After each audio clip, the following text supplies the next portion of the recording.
चप्पल हाँ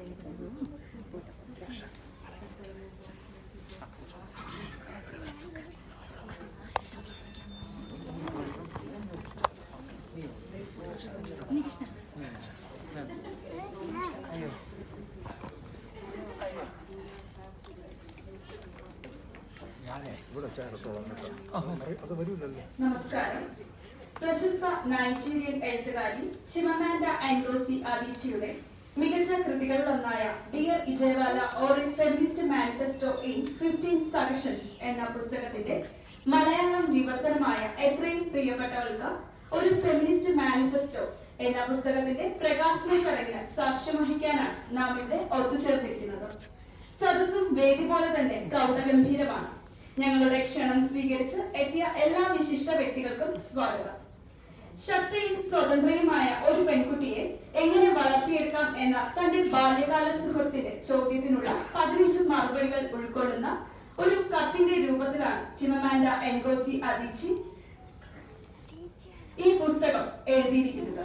ജോലിക്കൊപ്പം കുടുംബവും ഒരുപോലെ കൊണ്ടുപോകുന്ന സ്ത്രീകൾ നേരിടേണ്ടി വരുന്ന സാഹചര്യങ്ങളിലൂടെയും ഈ പുസ്തകം കടന്നു പോകുന്നുണ്ട്. അതുകൊണ്ട് തന്നെ വൈവിധ്യമാർന്ന മേഖലകളിൽ കഴിവ് തെളിയിച്ച കലാകാരിയും മഹാത്മാഗാന്ധി NREGS സ്റ്റേഷൻ മിഷന്റെയും ആയുഷിന്റെയും മിഷൻ ഡയറക്ടറുമായ ഈ തിരക്കുകൾക്കിടയിലും 2 വയസ്സുകാരൻ മൽഹാറിനൊപ്പം ഓടിയെത്താൻ സമയം കണ്ടെത്തുന്ന നമുക്ക് ഏവർക്കും പ്രിയങ്കരിയും പ്രചോദനവുമായ ഡോക്ടർ ദിവ്യ എസ് അയ്യർ IAS ഈ പുസ്തകം മലയാളത്തിലേക്ക് എത്തിയതിൽ നമുക്ക് അഭിമാനിക്കാം. ഇംഗ്ലീഷിൽ 3 പുസ്തകങ്ങൾ പുറത്തിറങ്ങിയിട്ടുണ്ടെങ്കിലും എത്രയും പ്രിയപ്പെട്ടവർക്ക് ഒരു ഫെമിനിസ്റ്റ് മാനിഫെസ്റ്റോ എന്ന പുസ്തകത്തിലൂടെ ഡോക്ടർ ദിവ്യ എസ് അയ്യർ IAS മലയാള സാഹിത്യത്തിലേക്കും ചുവടുവെക്കുകയാണ്. വനിതാ മാഗസിൻ കോളത്തിലൂടെ സ്ത്രീകൾക്കിടയിൽ വളരെ സുപരിചിതയായ ഡോക്ടർ ദിവ്യ എസ് IAS ഈ പുസ്തകത്തിലൂടെ കൂടുതൽ സ്വീകാര്യത കിട്ടട്ടെ എന്ന് ആശംസിച്ചുകൊണ്ട് ഔദ്യോഗിക ചടങ്ങുകളിലേക്ക് കടക്കുകയാണ്. ഒരു നിമിഷം ഈശ്വര പ്രാർത്ഥന.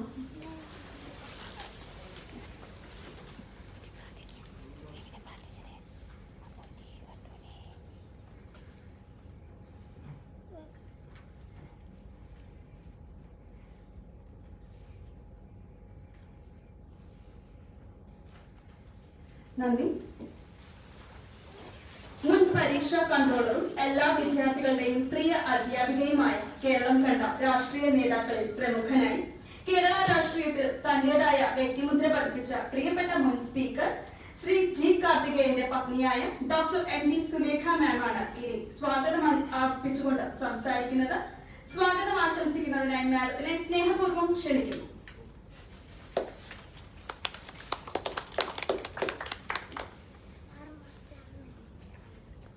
എനിക്ക് ഏറ്റവും അധികം ആദരവും സ്നേഹവും ഉള്ള ശ്രീനിവാസ സാർ, ഇവിടെ നമുക്കെല്ലാവർക്കും പ്രിയങ്കരിയായ ശ്രീലേഖ, കേരളത്തിലെ മലയാളത്തിലെ ഒന്നാംകിട എഴുത്തുകാരൻ എന്ന് വിശേഷിപ്പിക്കാവുന്ന ബെന്യാമിൻ, എൻ്റെ മകൾ ദിവ്യ, ഈ സദസ്സിലുള്ള എല്ലാവർക്കും എൻ്റെ വിനീതമായ നമസ്കാരം.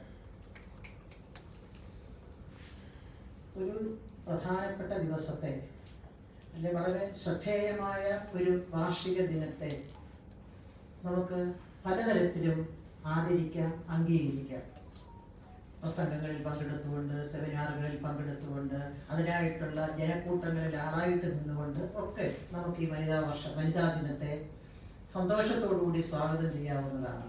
പക്ഷേ ഞങ്ങളുടെ മകൾ, അല്ലെ, വളരെ അഭിമാനപൂർവ്വം തന്നെ പറയട്ടെ, ഞങ്ങളുടെ മകൾ വളരെ ശ്രേയസ്കരമായ ഒരു കർത്തവ്യത്തിലൂടെ, അല്ലെങ്കിൽ അവൾക്ക് പുതിയ തലമുറയോടുള്ള വലിയ ഒരു ബന്ധത്തിലൂടെ, അല്ലെങ്കിൽ പുതിയ തലമുറയോടുള്ള ആ കെട്ടുറപ്പുകൾ മുഴുവൻ പ്രകടിപ്പിച്ചുകൊണ്ട് ഒരു പുസ്തകം തന്നെ ഈ വനിതാ ദിനത്തിൽ വനിതകൾക്ക് വേണ്ടി, പുതിയ വനിതയാൽ എഴുതപ്പെട്ട ഈ പുസ്തകം ഇന്ന് ഇവിടെ പ്രകാശനം ചെയ്യാനുള്ള ഒരു അവസരം ഉണ്ടാക്കിയതിൽ ഞാൻ ജഗദീശ്വരനോട് ആദ്യം തന്നെ നന്ദി പറയട്ടെ. ഇന്നലെ വൈകുന്നേരമാണ് ഈ പുസ്തകം എൻ്റെ കയ്യിൽ കിട്ടിയത്. കാരണം അതിലേക്ക് വരാൻ താമസിച്ചു. അപ്പോൾ പുസ്തകത്തിലൂടെ ഞാൻ പുസ്തകം ഒന്ന് ഓടിച്ചു നോക്കി. എന്നെ സംബന്ധിച്ച് പറയുമ്പോൾ ഞാനും ദിവ്യയും തമ്മിലുള്ള കാലപരമായ അകലം എന്ന് പറയുന്നതും അവസ്ഥാപരമായ അകലം എന്ന് പറയുന്നതും അത് വ്യത്യസ്തമാണ്. കാരണം നമ്മുടെ മാമൂൽ ജീവിതത്തിന്റെ ഒരു പിന്തുടർച്ചക്കാരിയാണ് ഞാൻ. എന്റെ ചിന്തകളിലൊക്കെ ആ പഴയ സ്ത്രീയെ കുറിച്ചുള്ള മാമൂൽ സങ്കല്പങ്ങൾ ഒത്തിരി സ്വാധീനിച്ചിട്ടുള്ള ഒരു തലമുറയാണ് എന്റേത്. ദിവ്യയാവട്ടെ ആ സ്വാധീനങ്ങളൊക്കെ ഉണ്ടായിട്ടും ആ സ്വാധീനങ്ങളിൽ നിന്ന് എത്രമാത്രം കുതറി മാറിയാലാണ് പുതിയ പെണ്ണാകാൻ കഴിയുക എന്ന് മനസ്സിലാക്കിയിട്ടുള്ളവളുമാണ്. അതിനെ രണ്ടിനെയും സംബന്ധിച്ചുള്ള ഒരു മീറ്റിംഗ് പോയിന്റ് ആണ് ഞങ്ങളുടെ വീട്. ഞാൻ പുതിയ പഴയ കാലത്തിന്റെ ഒരു റെപ്രസെന്റേറ്റീവായിട്ട് ഞാൻ ചില അഭിപ്രായങ്ങളൊക്കെ പറയുമ്പോൾ എന്റെ മകളും അവളെക്കാൾ ശക്തമായിട്ട് എന്റെ മകനും എന്നെ അങ്ങനെയല്ല അമ്മയെ പറയുന്നത് ശരിയല്ല എന്നൊക്കെ പറയാറുണ്ട്. എന്നാലും പറയാറുള്ളതിന് എനിക്കറിയാം ഞങ്ങളുടെ കാഴ്ചപ്പാടുകളില്, ഞങ്ങളുടെ സമീപനങ്ങളില്, അല്ലെ പുതിയ തലമുറയുടെ സ്വയം വരിഞ്ഞുകെട്ടലില് ഒക്കെ ഒത്തിരി കുഴപ്പങ്ങളുണ്ട് എന്ന് എനിക്ക് മനസ്സിലാവുന്നുണ്ട്. പക്ഷേ ആ കുഴപ്പങ്ങളെ കുറിച്ച് പുതിയ തലമുറയും പുതിയ പെണ്ണും ആലോചിക്കുമ്പോൾ അതിനകത്തെല്ലാം ഒതുങ്ങി നിൽക്കാൻ ഞങ്ങളെ പ്രേരിപ്പിച്ച, ഞങ്ങളുടെ കൂടെ ഒപ്പമുള്ള ആളോടൊപ്പം ജീവിതാന്ത്യം വരെ ജീവിക്കണം എന്നുള്ള ഒരു ഉറച്ച തീരുമാനം. പിന്നെ നിങ്ങളൊക്കെ ചൂണ്ടിക്കാണിക്കുന്നത് പോലെ ഞങ്ങളുടെ അസ്വാതന്ത്ര്യങ്ങൾ, അതിനേക്കാളൊക്കെ എനിക്ക് തോന്നി എന്റെ തലമുറയെ വരിഞ്ഞു കെട്ടിയിട്ടത് അവരുടെ മക്കളോടുള്ള സ്നേഹം ആണെന്ന് എനിക്ക് തോന്നി. ഞാൻ എന്തൊക്കെ സഹിച്ചാലും, എന്തൊക്കെ വിഷമങ്ങൾ അനുഭവിച്ചാലും, എന്തൊക്കെ തരത്തിലുള്ള ചവിട്ടിമരിക്കലുകൾ അനുഭവിച്ചാലും എന്റെ മക്കള് അവര് അച്ഛനും അമ്മയും മക്കളും അടങ്ങുന്ന ഒരു നല്ല കുടുംബാന്തരീക്ഷത്തിൽ വളരെ സുസ്ഥിരമായി, സന്തോഷമായി, സൗഭാഗ്യമുള്ള മക്കളായിട്ട് നിലനിൽക്കണം, വളരണം, അതിന്റെ സൗഭാഗ്യങ്ങൾ അവർക്ക് ഉണ്ടാവണം എന്നുള്ള ദൃഢനിശ്ചയം എടുത്ത ഒരു തലമുറയാണ് എന്റേത്. ഇത് പറയുമ്പോൾ ഞാൻ ONV കുറുപ്പ് സാറ് ഒരിക്കല് പറഞ്ഞ ഒരു കാര്യം ഞാൻ ഓർക്കുകയാണ്. ONV കുറുപ്പ് സാറും ടീച്ചറുമായിട്ട് അടുപ്പമായി കല്യാണമൊക്കെ ആലോചിച്ച സമയത്ത് പലരും അതിനെ എതിർത്തു. വീട്ടുകാർ എതിർക്കാനുള്ള ഒരു കാര്യമായിട്ട്, സരോജിനി ടീച്ചറിന്റെ വീട്ടുകാർ എതിർക്കാനുള്ള ഒരു കാരണമായിട്ട് പറഞ്ഞത് ജാതക ചർച്ചയില്ല, നിങ്ങൾ തമ്മിൽ ഒരുമിച്ച് ജീവിച്ചാല് നമ്മളെ നീണ്ടു പോകത്തില്ല അത് എന്ന് പറഞ്ഞു. അപ്പം കല്യാണം കഴിഞ്ഞത് താലി ചാർത്തുന്നതിന് മുമ്പേ ഞങ്ങൾ തമ്മിൽ ഒരു തീരുമാനത്തിലെത്തി. എന്താണെന്ന് തീരുമാനം എന്നറിയാമോ? എന്തൊക്കെ പ്രകോപനങ്ങൾ ഉണ്ടായാലും, എന്തൊക്കെ പ്രശ്നങ്ങൾ ഉണ്ടായാലും, ഈ ലോകം തന്നെ ഇടിഞ്ഞു വീണാലും നമ്മൾ രണ്ടുപേരും തമ്മിൽ പരസ്പരം ഒരു കാരണവശാലും വേർപിരിയത്തില്ല എന്നുള്ളൊരു ദൃഢനിശ്ചയമുണ്ടല്ലോ. ആ ദൃഢനിശ്ചയത്തിന്റെ മുൻപിൽ നിന്നുകൊണ്ടാണ് ഞങ്ങൾ ഞങ്ങളുടെ ജീവിതത്തെ നയിച്ചത് എന്ന് സാർ എഴുതി ഞാൻ ഓർക്കുന്നത്. അങ്ങനെയുള്ള ഒരു ദൃഢനിശ്ചയമുള്ള ഒരു തലമുറയായിരുന്നു ഞങ്ങളുടേത്. പുതിയ കാലം വന്നു, കാഴ്ചപ്പാടുകൾ മാറി. ഞങ്ങളെ പോലെ എന്തും സഹിച്ചുകൊണ്ട്, എന്തും ത്യജിച്ചുകൊണ്ട്, സ്വന്തം വ്യക്തിത്വത്തെ അടിയറവും വെച്ചുകൊണ്ട് ഒരു കുടുംബജീവിതത്തെ ഈ വണ്ടി ഭാരം വലിക്കുന്നത് പോലെ, കാള ഭാരം വലിക്കുന്നത് പോലെ ഈ വണ്ടിയും വലിച്ചുകൊണ്ട് പോകാനുള്ള ചുമതല എന്റേത് മാത്രമല്ല, പെണ്ണിന്റേത് മാത്രമല്ല എന്ന് തിരിച്ചറിയുന്ന ഒരു പുതിയ സ്ത്രീ ഇന്ന് വളരെ ശക്തയാണ്. ആ പുതിയ സ്ത്രീ അവളുടെ ചിന്താഗതിയുമായിട്ട് പുരുഷവർഗത്തെയും എന്ന് തന്നെ പറയുന്ന ലോകത്തെയും അവളുടെ പിന്നാലെ വലിച്ചുകൊണ്ട് പോവുകയാണ്. ആ വർഗത്തിന്റെ പ്രതിനിധി എന്ന നിലയിൽ ആ സ്ത്രീക്കുണ്ടായ ആ മുന്നേറ്റത്തോട് എനിക്ക് 100% യോജിപ്പാണ്. ഇപ്പം ഈ ചിമ്മാൻഡോ ദീജി ഈ പുസ്തകത്തില് ഉണ്ടല്ലോ, ഒരു പെൺകുട്ടി ഒരു ഫെമിനിസ്റ്റായിട്ട് വളർന്ന് പക്വത ആർജിക്കണമെങ്കിൽ അവളെ വളർത്തി വലുതാക്കുമ്പോൾ എന്തൊക്കെ തരത്തിലുള്ള കാര്യങ്ങളിലാണ് അവൾ എക്യുപ്ഡ് ആകേണ്ടത് എന്ന് 15 നിർദ്ദേശങ്ങൾ കൊടുക്കുന്നുണ്ട്. ആ നിർദ്ദേശങ്ങള് അതായത് സ്ത്രീയുടെ തുല്യത, അവൾ സ്വയം പ്രസക്തയാണ്. ആദ്യം സമൂഹത്തെ പഠിപ്പിക്കേണ്ടത് ഞാൻ പ്രസക്തയാണ്, ഞാൻ അടിമയല്ല, ഞാൻ ഈ ഭൂമിയിൽ മറ്റുള്ളവരെ പോലെയുള്ള അവകാശമുള്ള എപ്പോഴും പ്രസക്തിയുള്ള ഒരു ഇൻഡിവിജ്വലാണ് എന്നാണ് നമ്മൾ ആദ്യം സ്ഥാപിച്ചെടുക്കേണ്ടത്. അതോടൊപ്പം തന്നെ ഞാൻ തുല്യയാണ്, ഞാൻ പിന്നിലല്ല, അല്ലെ, ഞാൻ മുന്നിലുമല്ല, പക്ഷെ ഞാൻ നിന്നോടൊപ്പമാണ് എന്നുമാണ് അവൾ സ്ഥാപിച്ചെടുക്കേണ്ടത് എന്ന് അവർ പറയുന്നത് എനിക്ക് വളരെ വളരെ ഹൃദയത്തിൽ തട്ടുന്നതായിട്ട് എനിക്ക് തോന്നി. അതോടൊപ്പം തന്നെ അവർ പറയുന്ന വേറൊരു കാര്യം ഞാൻ ശ്രദ്ധിച്ചത്, അതായത് സ്ത്രീ ഉണ്ടല്ലോ അമ്മയുടെയും ഭാര്യയുടെയും റോളില് മുറിക്കകത്ത് ആ ഒരു സാഹചര്യത്തിൽ ഒതുങ്ങിക്കഴിയേണ്ടവളാണ് സ്ത്രീ എന്നുള്ള സങ്കല്പത്തെ ഉടച്ചു വാർത്തുകൊണ്ട് സമ്പൂർണ്ണയാവണം ഞാൻ എന്ന് പറഞ്ഞാൽ എന്തൊക്കെ കഴിവുകളാണോ എനിക്കുള്ളത്, എന്തൊക്കെ ചിന്തകളാണോ എനിക്കുള്ളത്, എന്തൊക്കെ സ്വപ്നങ്ങളാണോ എനിക്ക് എനിക്കുള്ളത് അതെല്ലാം പ്രാപിക്കാൻ ശക്തയായിട്ട് മുന്നോട്ട് വരികയാണ് സ്ത്രീ ചെയ്യേണ്ടത് എന്നുള്ള അവരുടെ ആ വാദഗതിയും എനിക്ക് തോന്നി ഞങ്ങൾക്കൊക്കെ എന്റെ തലമുറക്കാർക്കൊക്കെ ഇതാ എന്നെ ചേച്ചിയൊക്കെ വിളിക്കുന്നു, ശ്രീവാസാറിന്റെ ചേച്ചിയൊക്കെ വിളിക്കുന്നു ഒന്നാം തരം നർത്തകിയാണ്. എനിക്ക് തോന്നി ആ ഒന്നാം തരം നർത്തകിയിൽ നിന്ന് ശ്രീവാസ് സാറിന്റെ വീട്ടിലേക്ക് ഒതുങ്ങിയ ഒരു ജീവിതം ലേഖചേച്ചിക്കൊക്കെ ഉള്ളപ്പോഴ് ഇന്നാണെങ്കിൽ ശ്രീനിവാസ സാർ ഇവിടെ ഇരിക്കും, ലേഖചേച്ചി അല്ലാണ്ട് ഇരിക്കണോ അയർലൻഡിലോ ഒക്കെ നൃത്ത പരിപാടികളുമായിട്ട് പോവുകയായിരിക്കും. അതായത് വീടിന്റെ ചുവരുകൾക്കകം അകത്ത് ഒളിച്ചിടേണ്ടപ്പോഴുള്ള അല്ല സ്ത്രീ എന്നുള്ള ആ കാഴ്ചപ്പാട് അത് പറയാനും അത് സ്ഥാപിച്ചെടുക്കാനും പുതിയ കുട്ടികൾക്ക് കഴിയുന്നുണ്ട്.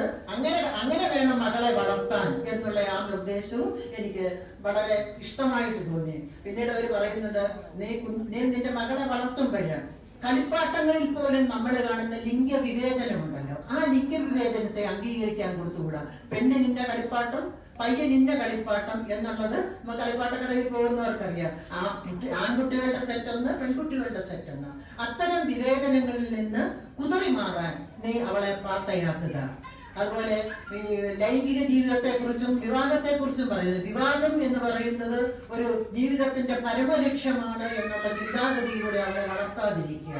അതായത് എന്റെ കല്യാണം എന്ന് പറയുന്നത് മോക്ഷത്തിന് തുല്യമാണ് എന്നുള്ള ചിന്തകളിലൂടെ അവളെ വളർത്താതിരിക്കുക.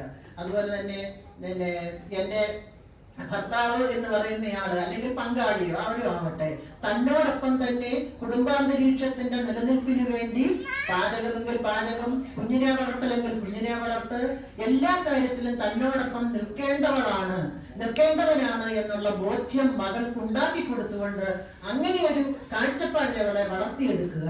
അതുപോലെ തന്നെ എന്റെ ഇഷ്ടങ്ങൾ ഇന്നതാണ് എന്ന് സ്ഥാപിച്ചെടുക്കാനുള്ള ധൈര്യവും തന്റെ ഇടവും അവൾക്ക് ഉണ്ടാക്കി കൊടുക്കുക. ഇങ്ങനെ പലതരത്തില് ഒരു 15 നിർദ്ദേശങ്ങൾ അവര് കൊടുക്കുന്നത് ഞാൻ ഈ ബുക്കിൽ വായിച്ചു. അവിടെ എനിക്കൊരു ചെറിയ കാര്യം തോന്നിയത്, 1977 അദീച്ചി ജനിച്ചത്.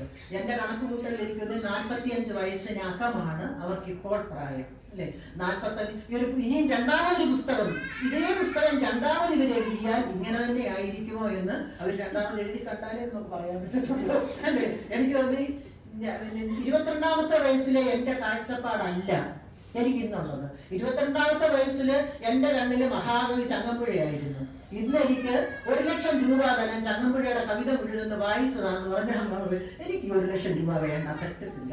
കാരണം അത്രയ്ക്ക് അതുമായിട്ട് ജയിക്കാൻ എനിക്ക് കഴിയുന്നില്ല. അതുപോലെ പ്രായവും പക്വതയും വിവേകവും ഉണ്ടാക്കുന്ന കാഴ്ചപ്പാടിലെ മാറ്റങ്ങള് ഇതിനകത്ത് ചിലർക്കൊക്കെ അദീച്ചിക്ക് തന്നെ സംഭവിച്ചിരിക്കാം. എനിക്ക് അവരെഴുതിയതില് ഒരു പോയിന്റില് അവര് പറയുന്നു, നമ്മുടെ സമൂഹം ഭർത്താവ് വഴിവിട്ട ജീവിതം നയിച്ചാൽ ആണുങ്ങളല്ലേ കുഴപ്പമില്ല എന്നുള്ള ചിന്താഗതിയും, അതേസമയത്ത് സ്ത്രീ ആണെങ്കിൽ അതിനെ വളരെ ഗൗരവപരവുമായിട്ട് കാണുന്ന ഒരു അന്തരീക്ഷം നമ്മുടെ സമൂഹത്തിലുണ്ട്.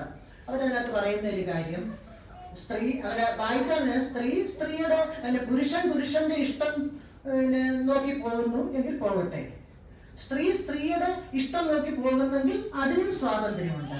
അതിനുവേണ്ടി അപ്പം സെപ്പറേഷൻ എന്നുള്ളതിനേക്കാൾ സഹവാസം കീപ്പ് ചെയ്യുന്നതിൽ തലക്കേടില്ല എന്നൊരു അഭിപ്രായം അവർ പറയുന്നുണ്ട്. അതാണ് ഞാൻ പറഞ്ഞത്, പ്രായത്തിന്റെ പക്വതക്കുറവായിരിക്കാം.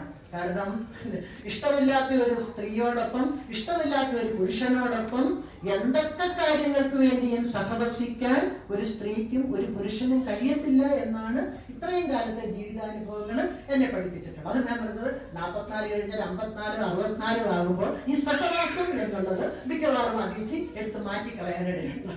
അതുപോലെ തന്നെ അവർ പറയുന്ന വേറൊരു കാര്യം എനിക്ക് വളരെ ശ്രദ്ധേയമായിട്ട് തോന്നിയത്, ഞങ്ങളുടെയൊക്കെ തലമുറ ഞങ്ങളെ പഠിപ്പിച്ചിട്ടുള്ളത് അടക്കം വേണം, ഒതുക്കം വേണം. നീ നിന്റെ ഇഷ്ടങ്ങളെ പ്രതിഫലിപ്പിക്കുന്നതിനേക്കാൾ കൂടുതൽ ശ്രദ്ധിക്കേണ്ടത് മറ്റുള്ളവരുടെ മുൻപില് വിനീത വിധേയയായി എല്ലാവരും അംഗീകരിക്കുന്ന വ്യക്തിയായി അടക്കവും ഒതുക്കവും ഉള്ളവളായിട്ട് വളരണം എന്ന് പഠിപ്പിച്ച ഞങ്ങളുടെ തലമുറയ്ക്ക് തെറ്റിപ്പോയി എന്നും, നീ എങ്ങനെയാണോ നീ ആയിരിക്കുന്നത് അതേപോലെ തന്നെ നീ നിന്നിലെ സ്വത്വത്തെ പ്രകടമാക്കുക. അതോടൊപ്പം ആ പ്രകടമാക്കലിലുള്ള സത്യസന്ധതയും ആ പ്രകടമാക്കലിലുള്ള ഇന്റഗ്രിറ്റിയും നീ കാത്തു സൂക്ഷിക്കുക എന്ന് പറയുന്ന ഭാഗമൊക്കെ ഞങ്ങൾക്കൊക്കെ എനിക്ക് വളരെ ഇഷ്ടപ്പെട്ടു. കാരണം അതിലൊന്നും പറ്റാതെ പോയ അകത്ത് എന്നൊരു ആജ്ഞ കേട്ടാല് ചാടി അകത്ത് പോകുന്ന ഒരു തലമുറയിൽപ്പെട്ടയാളാണ് ഞാൻ. എനിക്ക് തോന്നി ഇത് ഇങ്ങനെയൊക്കെയുള്ള സ്വാതന്ത്ര്യമൊക്കെ ഉണ്ടായിരുന്നെങ്കിൽ ഞങ്ങളൊന്നും ഇവിടെ നിന്ന് നിൽക്കേണ്ടവരായിരുന്നില്ല എന്നാണ് എനിക്ക് തോന്നുന്നത്. ഏതായാലും പിന്നെ ഇതിന്റെ വിവർത്തനം വിവർത്തനം ചെയ്ത ദിവ്യ എന്റെ മകളാണ്. ഈ ചില ആൾക്കാര് ചിലർക്ക് എഴുതും, പക്ഷെ ആ എഴുത്തൊന്നും അവരുടെ ജീവിതത്തിൽ പ്രയോഗവൽക്കരിക്കാൻ അവരങ്ങനെ ശ്രമിക്കാറില്ല. ഞാൻ അന്തസ്സോടും അഭിമാനത്തോടും സന്തോഷത്തോടും കൂടി തന്നെ പറയുകയാണ്, അവള് വിവർത്തനമായിട്ടാണെങ്കിലും എഴുതിയ പുസ്തകത്തിലെ ആശയങ്ങളോട് ഒരു 90% നീതി പുലർത്തി തന്നെ ജീവിക്കുന്നവളാണ് എന്നുള്ള സന്തോഷം. അതെനിക്ക് വലിയ സന്തോഷമാണ്. ചിലപ്പോൾ ഒരു പഴയ ആളെന്നുള്ള നിലയിൽ എനിക്ക് അത് വേണോ എന്ന് തോന്നിയാലും ഉണ്ടല്ലോ ആ സത്യസന്ധത, നമ്മുടെ ബുദ്ധിപരമായ സത്യസന്ധതയുണ്ടല്ലോ, അതിനോട് എനിക്കുള്ള അതിനോട് എനിക്കുള്ള ഒരു അഭിമാനം അല്ലെ, എന്റെ മകന്റെ കുട്ടിയാകുമ്പോൾ എനിക്ക് അഭിമാനമാണ്. ആ അഭിമാനം കൂടെ ഇവിടെ ഞാൻ പങ്കുവയ്ക്കുകയാണ്. ഏതായാലും ഇങ്ങനെയൊക്കെയുള്ള ഒരു സദസ്സിനെ അഭിമുഖീകരിക്കാൻ എനിക്കൊരു അവസരം ഈ പുസ്തകം വഴി കിട്ടി എന്നുള്ളതും എന്നെ സന്തുഷ്ടയാക്കുന്നു. ഇനി ഞാൻ എന്റെ കർത്തവ്യത്തിലേക്ക് കടക്കുന്നതിന് മുൻപ് പറഞ്ഞതേ ഉള്ളൂ. ഇന്ന് ഈ പുസ്തക പ്രകാശന കർമ്മത്തിന് അധ്യക്ഷനായിട്ടിരിക്കുന്നത് ശ്രീനിവാസ സാറാണ്. ശ്രീനിവാസ സാറ് ഞങ്ങളുടെ വീട്ടിൽ നിന്ന് വെളിയിലുള്ള ഒരാളല്ല, ഞങ്ങളുടെ വീടിനകത്തെ ഒരാളാണ്. ദിവ്യയ്ക്കും ശബരിക്കും ഡാഡിയായ ശ്രീനിവാസ സാറിനെ അദ്ദേഹത്തിന്റെ ഔദ്യോഗികമായിട്ടുള്ള വിശേഷണങ്ങളെല്ലാം മാറ്റിവെച്ചുകൊണ്ട് ശ്രീനിവാസ സാറിന് ഒരു IFS ഉദ്യോഗസ്ഥൻ എന്നുള്ള നിലയിൽ ചാർത്തി കൊടുക്കാവുന്ന വിശേഷണങ്ങൾ ധാരാളമുണ്ട്. ആ വിശേഷണങ്ങളുടെ ഒന്നും പിൻബലമില്ലാതെ ദിവ്യയുടെയും ശബരിയുടെയും ഡാഡിയായ ശ്രീനിവാസ സാറിനെ ഞാൻ ഈ വേദിയിലേക്ക് സന്തോഷത്തോടെ അഭിമാനത്തോടെ സ്വാഗതം ചെയ്യുന്നു. ഒപ്പം ഈ പുസ്തകം ഏറ്റുവാങ്ങാൻ ഇവിടെ എത്തിയിരിക്കുന്നത് പുസ്തക സ്വീകാരം ശ്രീലേഖ IPS ആണ്. മാഡവുമായിട്ട് നേരിട്ട് 1-2 പ്രാവശ്യം പ്രകാശനം എനിക്ക് മാഡവുമായിട്ട് നേരിട്ട് വലിയ ബന്ധങ്ങളൊന്നുമില്ലെങ്കിലും മാഡം ആരാണ് എന്ന് വായിച്ചറിയാനും മാഡത്തിന്റെ എഴുത്തുകൾ വായിക്കാനും ഒക്കെയുള്ള ഭാഗ്യം കിട്ടിയിട്ടുള്ള ഒരാൾ എന്നുള്ള നിലയിൽ കേരളത്തിലെ സ്ത്രീകൾക്ക് വേണ്ട, ഇന്ത്യയിലെ സ്ത്രീകൾക്ക് അഭിമാനിക്കാവുന്ന ഒരാൾ തന്നെയാണ് മാഡം. കേരളത്തിലെ ആദ്യത്തെ വനിതാ IPS ഓഫീസർ ആയിരുന്നുകൊണ്ട് വിവാദങ്ങൾക്ക് അതീതയായി തന്റെ ഡ്യൂട്ടി, അതുണ്ടല്ലോ ഡ്യൂട്ടി ചെയ്യുന്നതും വിവാദങ്ങൾക്ക് അതീതരാകുന്നതും തമ്മിൽ ഇപ്പൊ മാറിപ്പോയിരിക്കുന്ന കാലമാണ്. വിവാദങ്ങൾക്ക് അതീതയായി തന്റെ കർമ്മ മേഖലയിൽ ഏറ്റവും കഴിവ് തെളിയിച്ച ബഹുമാനപ്പെട്ട മാഡത്തിനെ സന്തോഷത്തോടെ ഞാൻ ഈ വേദിയിലേക്ക് സ്വാഗതം ചെയ്യുകയാണ്. നേരത്തെ പറഞ്ഞതുപോലെ കേരളീയർക്ക് പരിചയപ്പെടുത്തേണ്ട ഒരു ആവശ്യമേ അദ്ദേഹത്തിന്റെ ഇവിടുത്തെ പ്രസൻസ് എന്ന് പറയുന്നത് എഴുത്തുകാരൻ എന്നുള്ള നിലയിൽ എന്നതിനേക്കാൾ കൂടുതൽ ദിവ്യയുടെയും ശബരിയുടെയും ഏറ്റവും അടുപ്പമുള്ള സുഹൃത്ത് എന്നുള്ള നിലയിലാണ്. ഏറ്റവും അടുപ്പമുള്ള സുഹൃത്തുക്കളാകുമ്പോൾ അഭിപ്രായങ്ങൾ വന്നാൽ മുഖത്ത് നോക്കാതെ രണ്ടു കൂട്ടരും അങ്ങോട്ടും ഇങ്ങോട്ടും പറഞ്ഞാലേ നല്ല സുഹൃത്തുക്കളാവും. എന്റെ സുഹൃത്ത് എന്ത് കുറ്റം ചെയ്താലും തങ്ങർച്ചമിണ്ടാതിരിക്കുകയും എതിർപ്പുകൾ പ്രകടിപ്പിക്കാതിരിക്കുകയും ചെയ്യുന്ന സൗഹൃദം യഥാർത്ഥ സൗഹൃദമാണെന്ന് ഞാൻ വിചാരിക്കുന്നില്ല. ഏതായാലും ആ വലിയ സൗഹൃദം, ആഴത്തിലുള്ള സൗഹൃദം കാത്തു സൂക്ഷിക്കുന്ന ശബരിയുടെയും ദിവ്യയുടെയും ഏറ്റവും വലിയ സുഹൃത്തായ ഏറ്റവും പ്രശസ്തനായ സുഹൃത്തായ ബെന്യാമിൻ സാറിനെ ഞാൻ ഈ വേദിയിലേക്ക് സന്തോഷത്തോടെ സ്വാഗതം ചെയ്യുന്നു. അദ്ദേഹത്തിന്റെ ഈ പുസ്തകത്തിന്റെ കോപ്പിറൈറ്റ് ഇത് ചെയ്യാനുള്ള ദിവ്യയ്ക്ക് ഈ വിവർത്തനം നടത്താനുള്ള ഒരു സാഹചര്യം ഉണ്ടാക്കി കൊടുത്തത്, അല്ലെങ്കിൽ അതിനുള്ള നിയമപരമായ സാധുത ഉണ്ടാക്കി കൊടുത്തത് ബെന്യാമിൻ സാറാണ്. അദ്ദേഹത്തിനോട് അക്കാര്യത്തിലുള്ള വലിയ നന്ദിയും ഞാൻ പ്രകാശിപ്പിക്കാൻ ഉദ്ദേശിക്കുകയാണ്. ബെന്യാമിൻ സാറ് ഒരു ജ്ഞാനപീഠമൊക്കെ കിട്ടി വലിയ വലിയ വലിയ വലിയ എഴുത്തുകാരനായി, ലോകപ്രശസ്തനായ എഴുത്തുകാരനായി ഞങ്ങളുടെ മക്കളെ പോലെ ഞങ്ങളുടെ മക്കളോടൊപ്പം എന്നും ഉണ്ടാകും എന്നുള്ള പ്രതീക്ഷയും കൂടെ ഞാൻ പങ്കുവയ്ക്കുകയാണ്. എനിക്ക് അദ്ദേഹത്തെ സന്തോഷത്തോടെ ഞാനിവിടെ സ്വാഗതം ചെയ്യുന്നു. ഈ സദസ്സില് ഇരിക്കുന്ന എല്ലാവരും ഒരു തരത്തിലല്ലെങ്കിൽ മറ്റൊരു തരത്തിൽ വളരെ പ്രഗത്ഭരാണ്, വളരെ അറിയപ്പെടുന്നവരാണ്.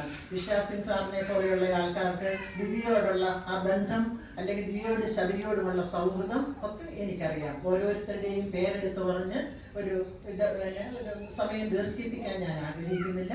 ഏതായാലും ഇവിടെ ഈ പ്രൗഢഗംഭീരമായ സദസ്സിൽ വന്നിരിക്കുന്ന എല്ലാ പ്രശസ്തരും അപ്രശസ്തരുമായ എല്ലാവരെയും ഞാൻ ഇവിടേക്ക് സ്വാഗതം ചെയ്യുന്നു.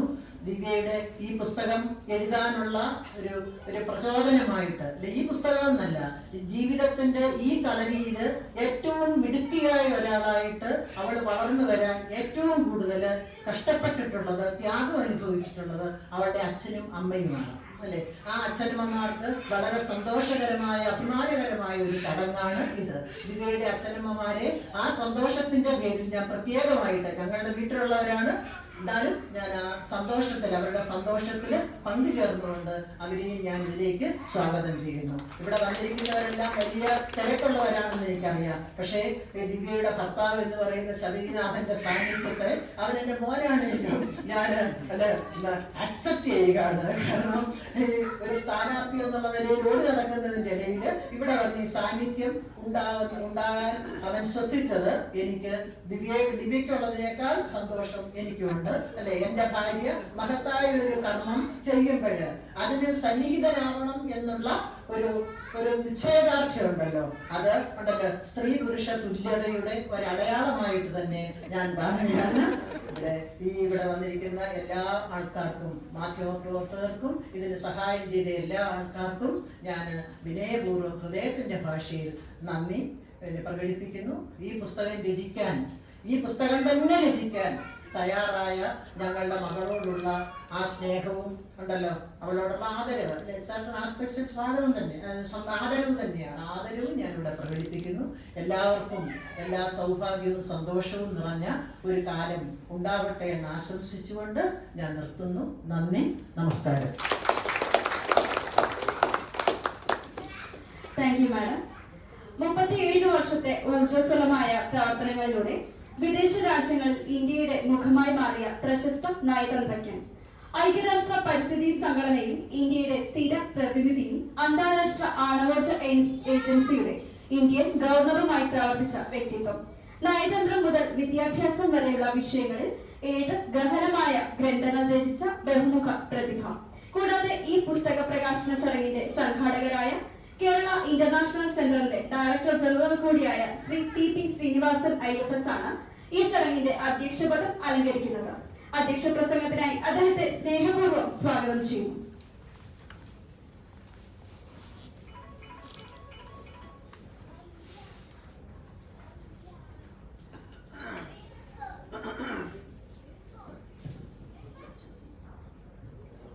ബഹുമാന്യായ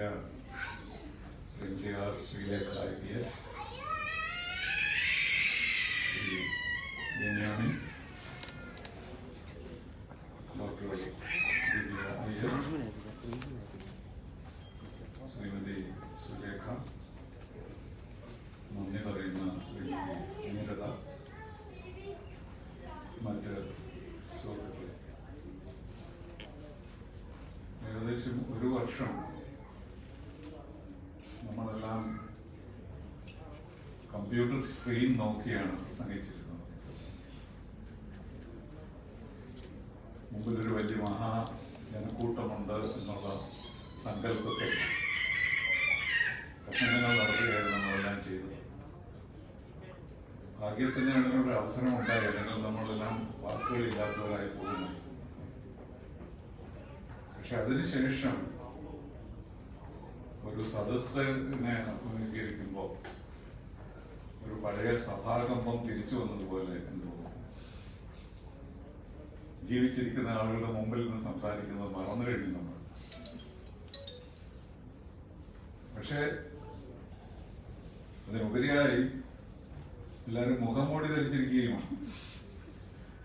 അതുകൊണ്ട് നമ്മൾ പറയുന്നതിന് എങ്ങനെയാണ് റിയാക്ട് ചെയ്യുന്നത് നമുക്കറിയില്ല. ചിരിക്കുന്നുണ്ടോ കരയുന്നുണ്ടോ എന്ന് നമുക്കറിയില്ല. അപ്പൊ ഒരു പ്രത്യേക അനുഭവമാണ് എനിക്കുന്നത്. ഞാൻ 4ാമത്തെ തവണയാണെന്ന് തോന്നുന്നു വീട്ടിൽ നിന്ന് പുറത്തിറങ്ങിയത് കഴിഞ്ഞ 1 വർഷം. അതിൽ 3 പുസ്തക പ്രകാശനങ്ങൾക്കായിരുന്നു.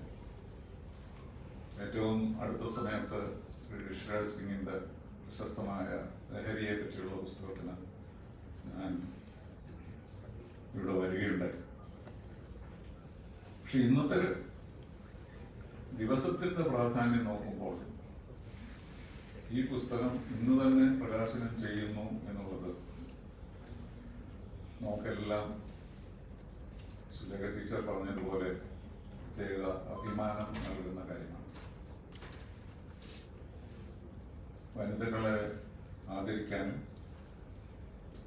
അവരുടെ പ്രശ്നങ്ങളെപ്പറ്റി ചർച്ച ചെയ്യാനും ഉള്ള ഒരു അവസരമായിട്ടാണ് അന്താരാഷ്ട്ര വനിതാ ദിനം ആചരിക്കാറുള്ളത്. അപ്പൊ ആ അവസരത്തിൽ തന്നെ വനിതകളുടെ ഏറ്റവും പ്രധാനമായ ചില പ്രശ്നങ്ങൾ ചർച്ച ചെയ്യുന്ന ഒരു പുസ്തകം, അതിനെപ്പറ്റി ചിന്തിക്കുകയും എഴുതുകയും ചെയ്തിട്ടുള്ള ഒരു വ്യക്തിയിൽ നിന്ന് തന്നെ ഒരു വിവർത്തനമായി നമുക്ക് ലഭിച്ചു എന്നുള്ളത് വളരെ പ്രധാനപ്പെട്ടതാണ്. കേരള ഇന്റർനാഷണൽ സെന്ററിന്റെയും DC ബുക്സിന്റെയും ആഭിമുഖ്യത്തിലാണ് ഈ ചടങ്ങ് ഇവിടെ നടത്തുന്നത്. കേരള ഇന്റർനാഷണൽ സെന്ററിനെ പറ്റി നിങ്ങൾ പലരും കേട്ട് കാണില്ല.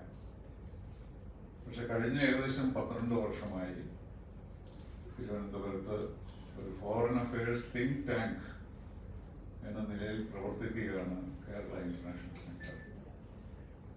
അതിന്റെ നടുത്തൂണായ ജസ്റ്റിസ് ഹരിഹരൻ നായർ നമ്മളോടൊപ്പമുണ്ട്. KICയിൽ നിന്നുള്ള മറ്റുള്ളവർ വളരെ കുറവായിരിക്കാം ഇവിടെ, പക്ഷെ അവരുടെ എല്ലാം അനുഗ്രഹാശംസകളും താല്പര്യവും ഈ സംരംഭത്തിലുണ്ട് എന്ന് തീർച്ചയായും. KICക്ക് ഞങ്ങൾക്കൊരു ലിറ്റററി ഫോറം കൂടിയുണ്ട്. കവിതകൾ വായിക്കുകയും സാഹിത്യ ചർച്ചകളൊക്കെ നടത്തുന്നു. അതിന്റെ ചെയർപേഴ്സണാണ് ശ്രീമതി മേഘ സുരേഷ്.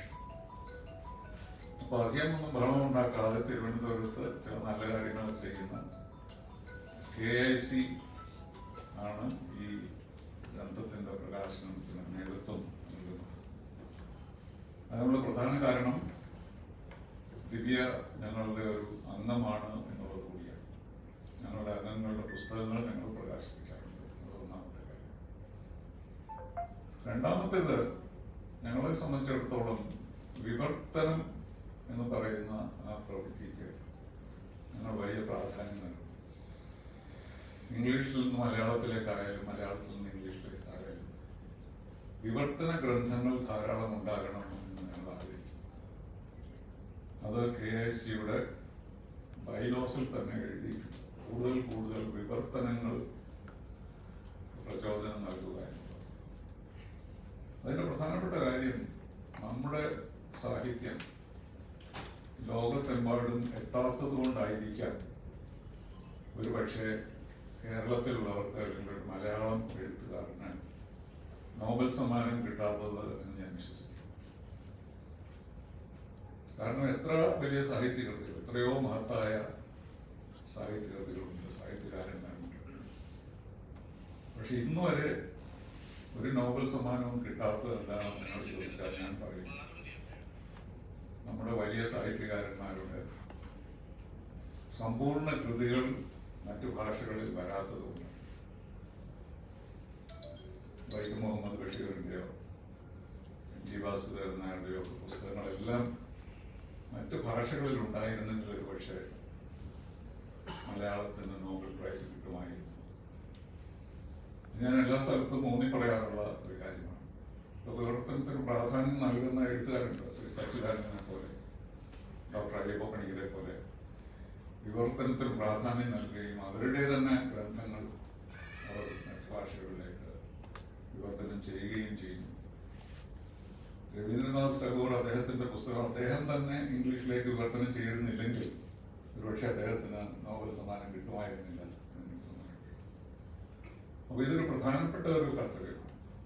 അപ്പൊ ദിവ്യ ഏറ്റെടുത്ത ഈ പ്രധാനപ്പെട്ട ഒരു കാര്യം, ഈ പുസ്തകത്തിന്റെ പ്രാധാന്യം കൊണ്ട് അത് ദിവ്യ ഒരു സമയത്ത് അമ്മയാകാൻ പോകുന്ന സമയത്ത് വായിക്കാൻ കിട്ടിയ അവസരം കൊണ്ട് അതിലുണ്ടായ ദിവ്യയിലുണ്ടായ ഒരു പ്രതികരണം ആണ് ഒരുപക്ഷെ ഈ പുസ്തകം മലയാളത്തിലാക്കാൻ ദിവ്യ തീരുമാനിച്ചത്.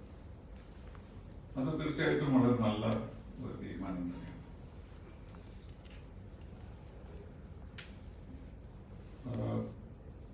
ദിവ്യ അതിന് ഗ്രന്ഥത്തിൽ അവതാരികയിൽ പറയുന്നുണ്ട്, സാഹിത്യരചനയിലേക്ക് ഞാനാണ് ദിവ്യയെ എത്തിച്ചത് എന്ന്. അതിന്റെ ഒരു കഥ നിങ്ങൾ കേട്ടാൽ മതിയാവും. എങ്ങനെയാണ് അങ്ങനെ സംഭവിച്ചത് എന്നതൊരു പ്രത്യേകത. പ്രത്യേക അനുഭവമായി.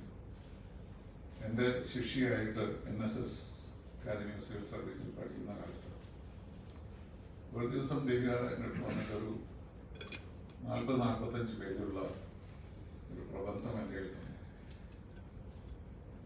സ്വന്തം പഠനത്തിന് വേണ്ടി രചിച്ചതാണ്. സിവിൽ സർവീസ് മെയിൻ പരീക്ഷയുടെ സിലബസ് ഓരോന്നായി എടുത്ത് അതിനെ വിശകലനം ചെയ്ത് ഓരോ വിഷയത്തിലും എന്താണ് പഠിക്കേണ്ടത് എന്ന് വളരെ സുസൂക്ഷ്മം പഠിച്ചതിന് ശേഷം എഴുതിയ ഒരു നോട്ട്ബുക്ക് ആയിരുന്നു. അപ്പൊ അങ്ങനെ ഒരു സംഭവം ഇതുവരെ ഉണ്ടായിട്ടില്ല. അപ്പൊ എനിക്ക് തോന്നി ഇത് മറ്റുള്ളവർക്കും കൂടി കിട്ടുന്നതിൽ സന്തോഷം തോന്നേണ്ടതാണല്ലോ. പക്ഷെ എനിക്കത് ചോദിക്കാൻ മടിയായിരുന്നു. കാരണം ദിവ്യ മത്സരിക്കുന്ന ആളുകൾക്കാണ് ഞാൻ പുസ്തകം കൊടുക്കണം എന്ന് പലപ്പോഴും ഞാൻ പറയാൻ തോന്നുന്നു. ഞാൻ നമുക്കിതൊരു പുസ്തകമായി ഇറക്കിയാലോ. പക്ഷെ ദിവ്യ പരീക്ഷ കഴിഞ്ഞിട്ട് നമ്മൾ പബ്ലിഷ് ചെയ്യാം. അതിന് മുമ്പ് പബ്ലിഷ് ചെയ്യേണ്ട, ആരും നമ്മൾ മത്സരിക്കരുതല്ലോ. പക്ഷെ അവിടെയാണ് ഞാൻ ദിവ്യയുടെ മഹത്വം കണ്ടത്. അതിന് യാതൊരു പ്രശ്നമില്ല. നമുക്ക് എന്തുകൊണ്ട് മറ്റുള്ളവർക്ക് കൊടുത്തുകൂടാ. എല്ലാവരും ഇപ്പൊ ഇത് മാത്രം നോക്കിയാണ് ഞാൻ എന്നോട് മത്സരിക്കാൻ പോകുന്നത്. അതുകൊണ്ട് യാതൊരു മടിയും വേണ്ട, പുസ്തകമാക്കിക്കോളൂ എന്ന് പറഞ്ഞു. അങ്ങനെയാണ് ആ പുസ്തകം ഉണ്ടായത്. പാത്ത് ഫൈൻഡർ എന്ന് പറഞ്ഞ് ആ പുസ്തകം കുറച്ചുകൂടെ വിപുലീകരിച്ച് ഞങ്ങളെല്ലാം ചില ലേഖനങ്ങളൊക്കെ എഴുതി. DC ബുക്സ് തന്നെ. എന്നാൽ രവി ഉണ്ടായിരുന്നെങ്കിൽ ഞാൻ അദ്ദേഹത്തിന് പ്രത്യേക നന്ദി പറയുന്നത്. അത് പ്രസിദ്ധീകരിച്ചെന്ന് മാത്രമല്ല, ആ വർഷത്തെ ഇന്ത്യയിലെ ബെസ്റ്റ് സെല്ലറായി മാറിയിച്ചു. അപ്പൊ ആദ്യത്തെ പുസ്തകം തന്നെ ബെസ്റ്റ് സെല്ലറായ ഒരു എഴുത്തുകാരിക്കാണ് തോന്നുന്നത്. അതിന്നും ഇന്ത്യയിൽ ഏത് ഇൻസ്റ്റിറ്റ്യൂട്ടിലോ അക്കാദമിയിലോ പോയാലും എല്ലാവരും വായിക്കുന്ന, എല്ലാവരും ഒരു റെഫറൻസ് ബുക്കായി ഉപയോഗിക്കുന്ന ഒരു പുസ്തകമാണ്. അത് നമ്മുടെ അന്നത്തെ ഗവർണറാണ് അത് പ്രകാശനം ചെയ്തത്. അപ്പൊ അങ്ങനെയാണ് ദിവ്യയുടെ സാഹിത്യ രചന ആരംഭിച്ചത്. അപ്പൊ അതിന് ഒരു കാരണമാകാൻ എനിക്ക് കഴിഞ്ഞതിൽ എനിക്ക് വലിയ അഭിമാനം. അതിനുശേഷം 1-2 പുസ്തകങ്ങൾ കൂടി എഡിറ്റ് ചെയ്യുകയുണ്ടായി. പിന്നീടാണ് എന്റെ ഒരു പുസ്തകത്തിന് ഒരു പുതിയ പരിവേഷം നൽകാൻ കഴിഞ്ഞു ദിവ്യയ്ക്ക് എന്നുള്ളത്. അപ്ലൈഡ് ഡിപ്ലോമസി എന്ന് പറയുന്ന ഒരു പുസ്തകം ഞാൻ എഡിറ്റ് ചെയ്യുകയുണ്ടായി. അത് എഡിറ്റ് ചെയ്യാനായി ദിവ്യയെ ഏൽപ്പിച്ചു. അപ്പൊ ദിവ്യ ഒരു പുതിയ അഭിപ്രായം പറഞ്ഞു. എന്തുകൊണ്ട് ഡിപ്ലോമസി ത്രൂ മിഥോളജി എന്ന് എഴുതിക്കൂടാ? ഞാൻ ഇതുവരെ അങ്ങനെ വെച്ചിട്ടില്ല. ഡിപ്ലോമസിയും മിഥോളജിയുമായിട്ട് എന്താ ബന്ധം? ഞാൻ ആലോചിച്ചിട്ട് പോലും ഉണ്ടായിരുന്നില്ല. അപ്പൊ ഞങ്ങൾ ചർച്ച ചെയ്യാൻ തുടങ്ങി. അത് കഴിഞ്ഞ് നമ്മുടെ പബ്ലിഷറോട് ചോദിച്ചു. അവരെല്ലാം പറഞ്ഞ് ഡിപ്ലോമസിയും മിത്തോളജിയുമായിട്ട് യു റൈറ്റ് 2 books. ഒരു ബുക്ക് ഡിപ്ലോമസി എടുത്തു. പക്ഷെ അത് ദിവ്യയുടെ ആദ്യത്തെ ഡ്രാഫ്റ്റ് കണ്ടപ്പോൾ എനിക്ക് മനസ്സിലായി ഈ പുസ്തകം പ്രശസ്തമാകാൻ പോകുന്നത് ഡിപ്ലോമസി കൊണ്ടല്ല, മിത്തോളജി കൊണ്ടായിരിക്കും. കാരണം ചെയ്തതെന്താണെന്ന് വെച്ചാൽ എന്റെ ലേഖനങ്ങൾ അല്ലെങ്കിൽ ചാപ്റ്റേഴ്സിനെ പലതായി വിഭജിച്ചിട്ട് 7ആയി വിഭജിച്ച് അത് 7 മഹാഋഷികളുടെ പേരുകളിലാക്കി അവർ ചെയ്ത പ്രവർത്തനങ്ങളും ഈ നയതന്ത്ര പ്രവർത്തനങ്ങളുമായിട്ടുള്ള ബന്ധം കണ്ടുപിടിച്ചു ഓരോ കേസിലും. അങ്ങനെയാണ് ആ പുസ്തകം വളരെ പ്രശസ്തമായത്. ഇതിനു മുമ്പ് ഒരിക്കലും ചരിത്രത്തിൽ ആരും മിഥോളജിയും ഡിപ്ലോമസിയുമായിട്ടുള്ള ബന്ധത്തെ പറ്റി സ്ഥാപിച്ചിട്ടില്ല. ഞാൻ ഓർക്കുന്ന ഒരു ബുക്കാറിൽ കൈ കൊടുത്താൽ ഉടനെയുള്ള റിയാക്ഷൻ ഡിപ്ലോമസി ആൻഡ് മിഥോളജി. ഇനി ഞാൻ നോക്കാം, അവിടെ ഇരുന്ന് ബുക്ക് തിരിച്ചു നോക്കാം. അത്രയ്ക്ക് ആകർഷകമായി അത്. ഒരു തരത്തിൽ പറഞ്ഞാൽ ഒരു പബ്ലിഷർ പറഞ്ഞു നമുക്ക് 2 ബുക്കായിട്ട് മാത്രം പബ്ലിഷ് ചെയ്യാൻ പറ്റുള്ളൂ. പക്ഷെ അങ്ങനെയല്ല. Through the prism of methodology എന്നുള്ള ആ ഒരു സമീപനം ഇന്ന് വിദേശ കാര്യങ്ങൾ ചർച്ച ചെയ്യുന്നവർ പലരും അംഗീകരിച്ചിട്ടുണ്ട്. ആ പുസ്തകത്തിന് വളരെ അധികം സ്വീകരണവും ലഭിച്ചിട്ടുണ്ട്.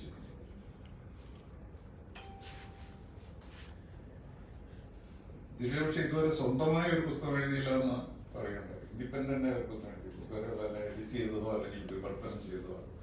തീർച്ചയായിട്ടും സ്വന്തമായി ഒരെണ്ണം എഴുതാനുള്ള കഴിവും അതിനുള്ള അഭിരുചിയും എല്ലാം ഉണ്ടെന്നുള്ളത് കൊണ്ട് നമുക്ക് വീണ്ടും ഈ സാഹിത്യ ജീവിതം തുടരും എന്നും മൽഹാറിന്റെ വളർച്ചയോടൊപ്പം തന്നെ ധാരാളം പുസ്തകങ്ങളോട് വരട്ടെ എന്ന് നമുക്ക് ആഗ്രഹിക്കാം. അദിച്ചിയുടെ പുസ്തകത്തെ പറ്റി നമുക്ക് നല്ല ഒരു പ്രഭാഷണം തന്നെ കിട്ടി സുലേഖ ടീച്ചറിന്. സ്വാഗത പ്രസംഗത്തിനേക്കാൾ ഒരു പുസ്തക പ്രകാശന പ്രസംഗമാണ്. അതും അതിന്റെ വ്യക്തിപരമായ ബന്ധങ്ങളിലൂടെ അതിന്റെ വ്യാപ്തിയെ പറ്റിയും അതിന്റെ പ്രസക്തിയെ പറ്റിയും അതും ദിവ്യയുമായുള്ള ബന്ധത്തെ പറ്റിയും ഒക്കെ ധാരാളം കാര്യങ്ങൾ സുലേഖ ടീച്ചർ നമുക്ക് പറഞ്ഞു. ഡി സീരിയൽ വരാത്തത് നന്നായി എന്ന് എനിക്ക് തോന്നുന്നു. കാരണം ഡി സീരിയൽ ആയിരുന്നു സ്വാഗത പ്രസംഗം ചെയ്യേണ്ടിയിരുന്നത്. അപ്പോൾ അതൊരു ശാപവും ഉപകാരമാണ്. അപ്പൊ ഇനിയും നമുക്ക് രണ്ട് പ്രശസ്ത ആളുകളെ എഴുതാനും സംസാരിക്കാൻ, ശ്രീലേഖനും സാഹിത്യകാരനായ ലിനിയാണ്.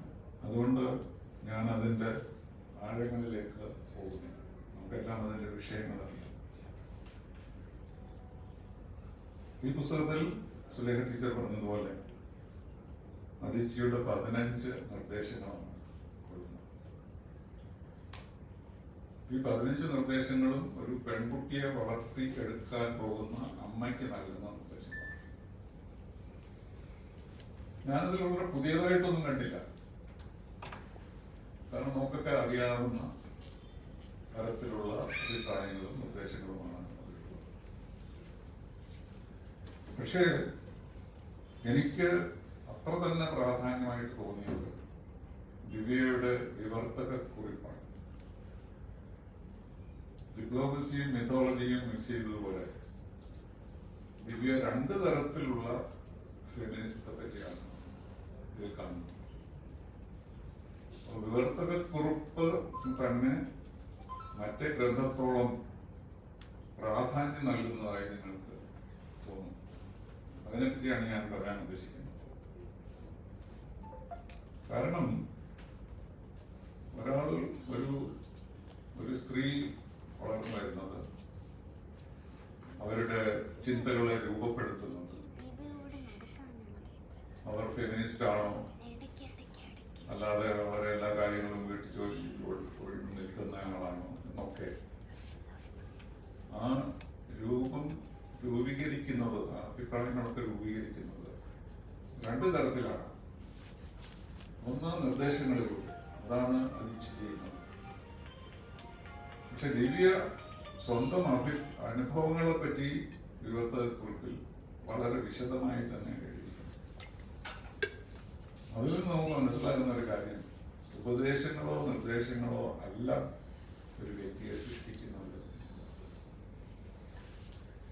കാരണം അവരവരുടെ അനുഭവങ്ങളും അവരവരുടെ ജീവിത രീതിയും കൊണ്ടായിരിക്കാൻ ഒരു വ്യക്തിയുടെ സ്വഭാവം രൂപപ്പെടുന്നത്. അത് ദിവ്യ അങ്ങനെ പറയുന്നില്ലെങ്കിൽ പോലും ഞാൻ ആ വിവർത്തനക്കുറിപ്പിനെ ഒരു വിയോജനക്കുറിപ്പായിട്ടാണ് കാണുന്നത്. കാരണം ദിവ്യയുടെ ജീവിതത്തില് അങ്ങനെ ജീവിച്ച ഒരു കുട്ടിക്ക് ഈ അദീച്ചിയുടെ നിർദ്ദേശങ്ങളോ ഉപദേശങ്ങളോ ഒന്നും ആവശ്യമില്ല. ദിവ്യയുടെ ഏറ്റവും വലിയ സ്വാധീനം ആട്ടി എന്ന് വിളിക്കുന്ന ഗ്രാൻഡ് മദർ. അപ്പൊ ആ വീട്ടിൽ പുഷ്കലമായ സ്ത്രീ സാന്നിധ്യം എന്നാണ് ദിവ്യ വിശേഷിപ്പിക്കുന്നത്. പാവം ശ്രീ ശേഷയ്യർ അവിടെ ഒരു മൈനോറിറ്റി ഫിഗറാണ്. എല്ലാ സ്ത്രീകളും, പാർട്ടി, മകൾ, സ്വന്തം സിസ്റ്റേഴ്സ്, ഒരു 1/3 പോലും അദ്ദേഹത്തിന് ആ കുടുംബത്തിൽ പ്രാധാന്യം ഉണ്ടായിരുന്നില്ല. വളരെ നിഷ്കർഷയോടുകൂടി വളരെ ശക്തമായ അഭിപ്രായങ്ങളുള്ള വല്യമ്മ. അദ്ദേഹത്തിന് വളരെ പുതിയ ആശയങ്ങളുള്ള, അവർ വളരെ ഒരു ഓർത്തഡോക്സ് ആയിരുന്നു, അങ്ങനെ ചെയ്യരുത് ഇങ്ങനെ ചെയ്യരുതെന്ന് പറയുന്ന ഒരു സ്ത്രീ ആയിരുന്നെങ്കിൽ ഒരു പക്ഷേ ദിവ്യ ഇങ്ങനെയാകുമായിരുന്നു. സ്ത്രീകൾക്ക് സ്വാതന്ത്ര്യം നൽകുക, ഒരുമയോടുകൂടി അവരെ മുന്നോട്ട് കൊണ്ടുപോവുക, ഒന്നിനും ഭയപ്പെടേണ്ട എന്ന് പറഞ്ഞു കൊടുക്കുക, ഏതും ചെയ്ത് ശ്രമിച്ച് നോക്കണം എന്ന് പറയുക. എനിക്കത് കാണാനുള്ള ഭാഗ്യമുണ്ടായി. ഇതാണ് 1 വർഷമായുള്ളൂ ഈ ഹലോകവാസം കഴിഞ്ഞത്.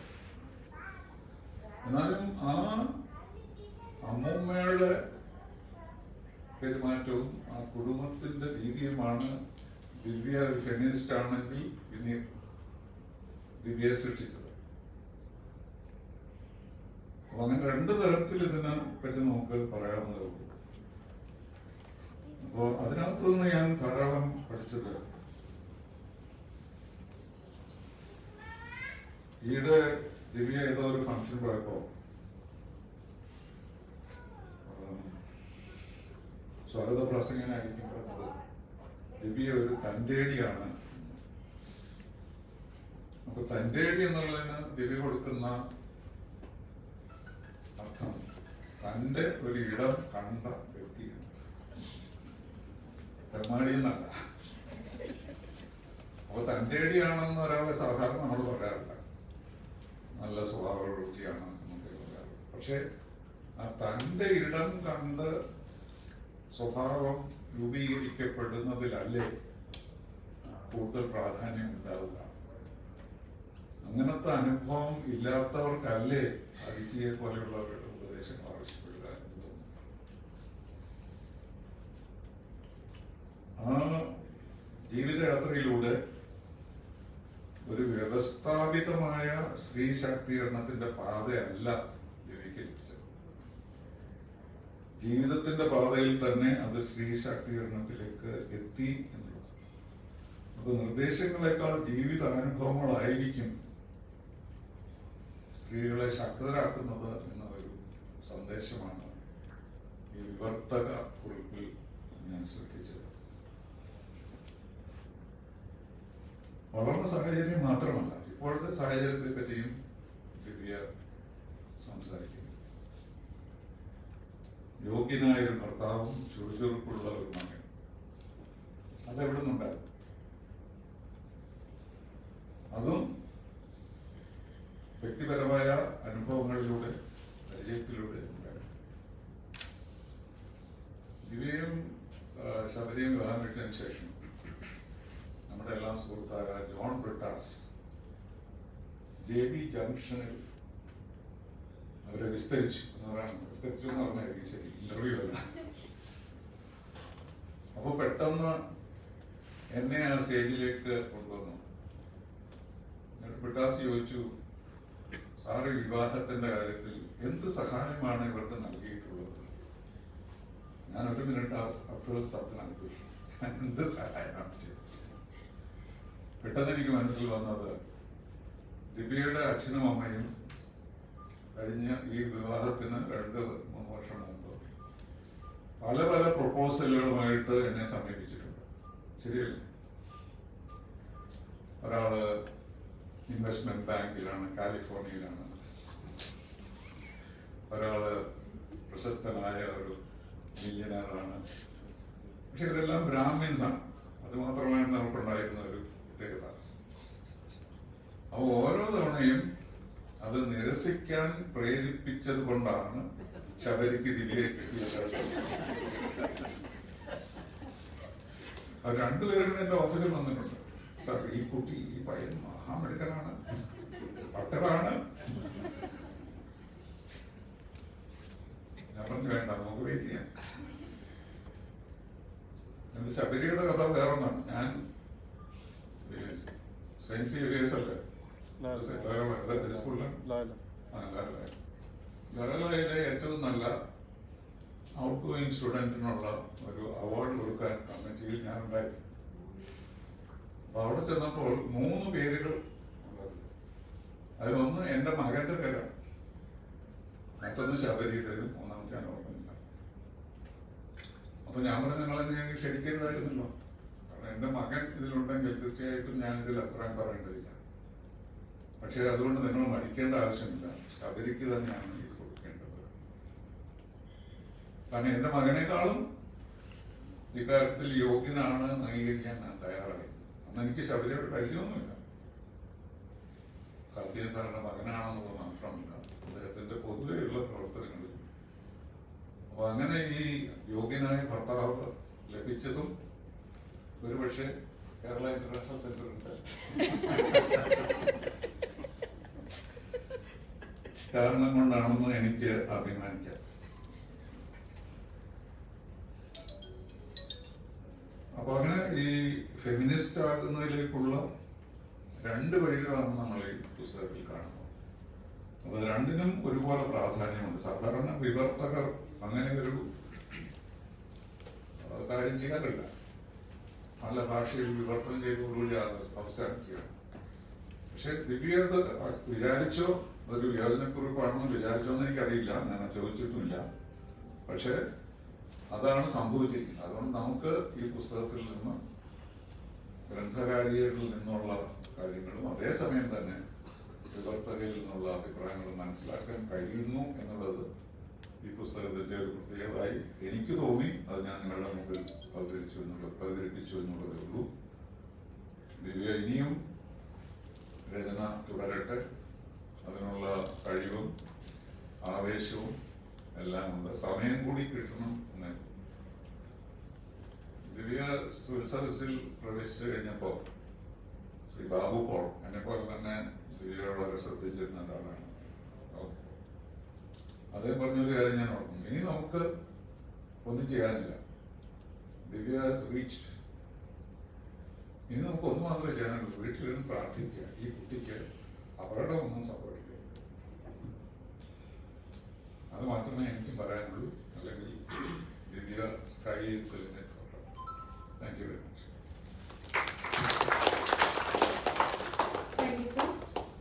നാം ഏവരും കാത്തിരുന്ന പുസ്തക പ്രകാശന ചടങ്ങിലേക്ക് കടക്കുകയാണ്. പോലീസിലേക്കുള്ള സ്ത്രീകളുടെ കടന്നുവരവിന് പ്രേരകമായ പേരാണ് ആർ ശ്രീലേഖ. പോലീസ് ഉദ്യോഗസ്ഥ എന്നതിനൊപ്പം എഴുത്തുകാരിയായി തിളങ്ങിയ ശ്രീലേഖ IPS 9 പുസ്തകങ്ങൾ പ്രസിദ്ധീകരിച്ചു. മലയാളി സ്ത്രീകൾക്ക് പ്രചോദനമായി അവരുടെ അവകാശ സംരക്ഷണത്തിൽ ജാഗരൂകയായി എന്നും നിലകൊണ്ടിട്ടുള്ള മാഡം സ്ത്രീത്വത്തിന്റെ അഭിമാനം വിളംബരം ചെയ്യുന്ന ഈ പുസ്തകത്തിന്റെ പ്രകാശന കർമ്മം നിർവഹിക്കുന്നതിന് ഏറ്റവും അനുയോജ്യയാണ്.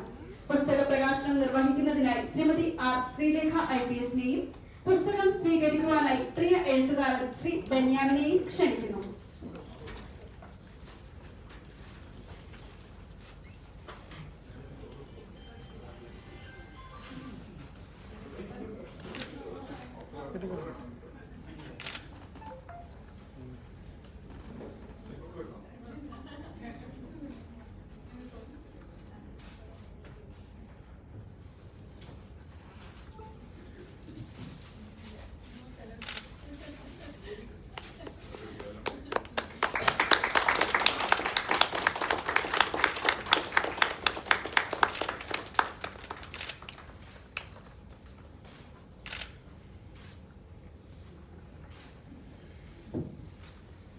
Thank you.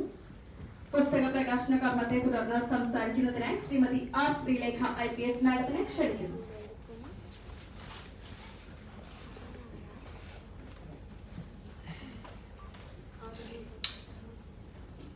ആദരണീയനായ യോഗാധ്യക്ഷൻ ശ്രീ TP ശ്രീനിവാസൻ സർ, ബഹുമാനപ്പെട്ട ശ്രീ ബെന്യാമിൻ, ഏറ്റവും പ്രിയപ്പെട്ട ഡോക്ടർ ദിവ്യ SIL, ബഹുമാനപ്പെട്ട സുലേഖ ടീച്ചർ, ശ്രീമതി നീരുത,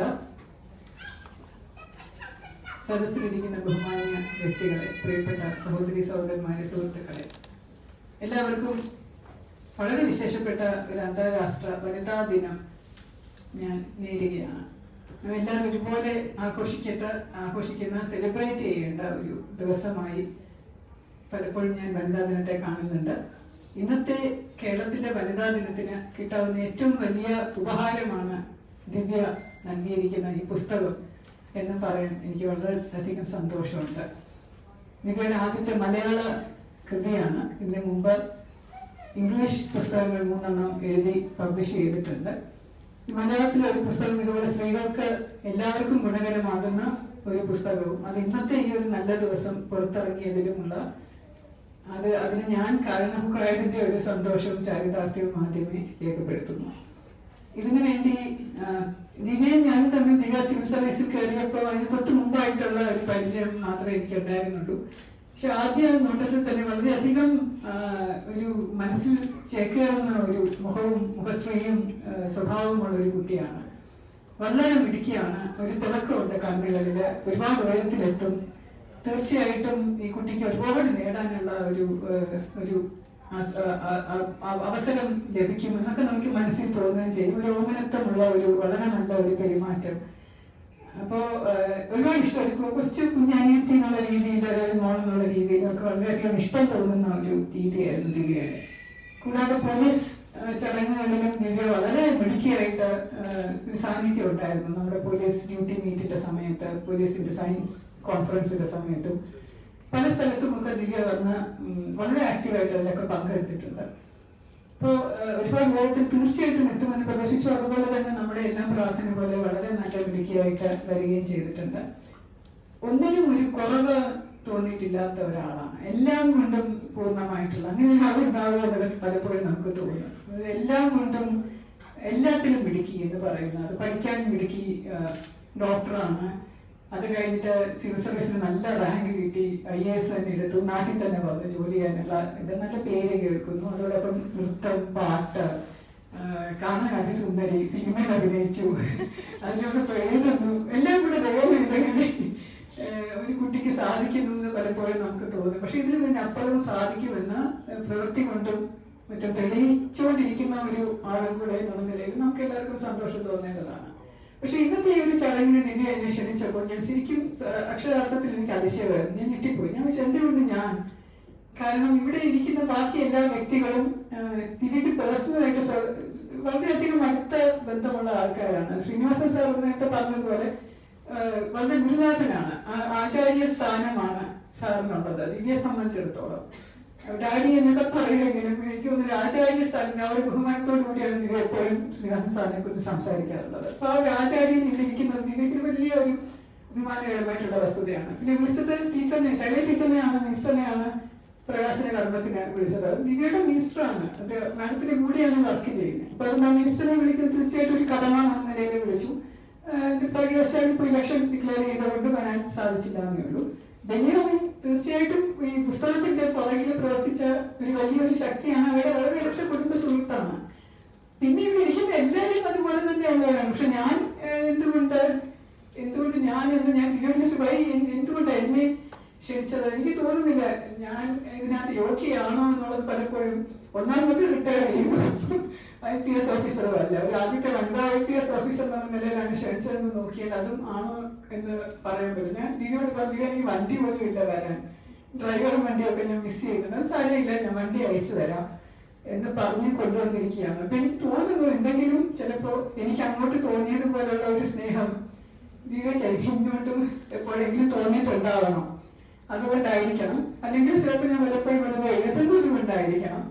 വനിതയിൽ കുറച്ചു നാള് ദിവ്യയും ആർട്ടിക്കിൾസ് കോളം എഴുതിയിരുന്നപ്പോ അതോടൊപ്പം എന്റെയും ഒരു കോളം മറുപുറം എന്ന് പറഞ്ഞ് ജയിലിൽ കിടക്കുന്ന തടവുകാരെ കുറിച്ചുള്ള ഒരു പരമ്പര ഞാൻ എഴുതിയിരുന്നു. ആ സമയം ദിവ്യയുടെ ഒരു പരമ്പര വന്നിട്ടുണ്ടായിരുന്നു അതിനകത്ത്. അപ്പൊ അതൊക്കെ കൊണ്ടായിരിക്കാം ചിലപ്പോൾ എഴുത്തുകാരി എന്നുള്ള പരിഗണനയിലായിരിക്കാം എന്നതൊക്കെ തോന്നുന്നുണ്ട്. പക്ഷെ എന്നാലും എനിക്ക് വളരെ വലിയൊരു അഭിമാന മുഹൂർത്തം തന്നെയാണ്. അതുകൊണ്ട് ദിവ്യയോട് എനിക്ക് വളരെ നന്ദിയുണ്ട് ഈ ഒരു നല്ല ചടങ്ങിലേക്ക് എന്നെ ഇവിടെ ക്ഷണിച്ചതിന്.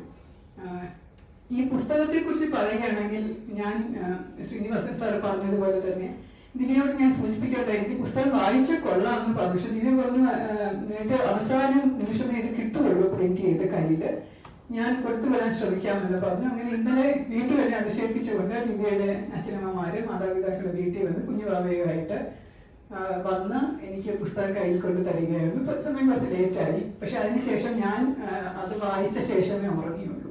ഞാൻ വിചാരിച്ചു ഇവിടെ വന്ന് എന്തെങ്കിലും പറയണമല്ലോ എന്ന് വിചാരിച്ച് ഇന്നലെ രാത്രി ഉറങ്ങുന്നതിന് മുമ്പ് ഞാനത് വായിച്ചു. അനായാസം വായിക്കാൻ സാധിക്കുന്നതാണ്. ഒരുപാട് എഫേർട്ടൊന്നും എടുക്കണ്ട. വളരെ നല്ല മനോഹരമായ ശൈലിയാണ്. വളരെ വളരെ സുഖമായിട്ട് വായിച്ചു പോവാം. അതായത് ഒരു വശത്തും നമുക്കൊരു ബോറടിയോ ബുദ്ധിമുട്ടോ ഒന്നും തോന്നാത്ത വളരെ നല്ല രീതിയിൽ ഒരു ഒഴുക്ക് പോലെ ഇത് നദി ഒഴുകുന്ന സുഖത്തിൽ ഇങ്ങനെ ലയിച്ചിരുന്ന് വായിച്ചു പോകാൻ പറ്റുന്നതാണ്. ഒരുപാട് സമയം എടുക്കില്ല. എനിക്ക് കൃത്യസമയത്ത് ഉറങ്ങാൻ സാധിച്ചു. എനിക്ക് പുസ്തകത്തെക്കാൾ കൂടുതൽ, അതായത് വിവർത്തനത്തെക്കാൾ കൂടുതൽ ഇഷ്ടപ്പെട്ടത് ദിവ്യയുടെ ആദ്യത്തെ ആമുഖമാണ്. കുറച്ച് വലുതാണ് അത്, പക്ഷെ എന്നാലും അതാണ് കുറച്ചുകൂടെ എനിക്ക് ഹൃദ്യമായിട്ട് തോന്നിയത്. കാരണം അദീച്ചിയുടെ ബുക്കിനകത്ത് നമ്മള് പുതിയതൊന്നും ഇല്ല, സാറിന് പറഞ്ഞതാണ് നത്തിങ് ന്യൂ. കാരണം നമുക്ക് അറിയാൻ പാടില്ലാത്തൊന്നുമില്ല.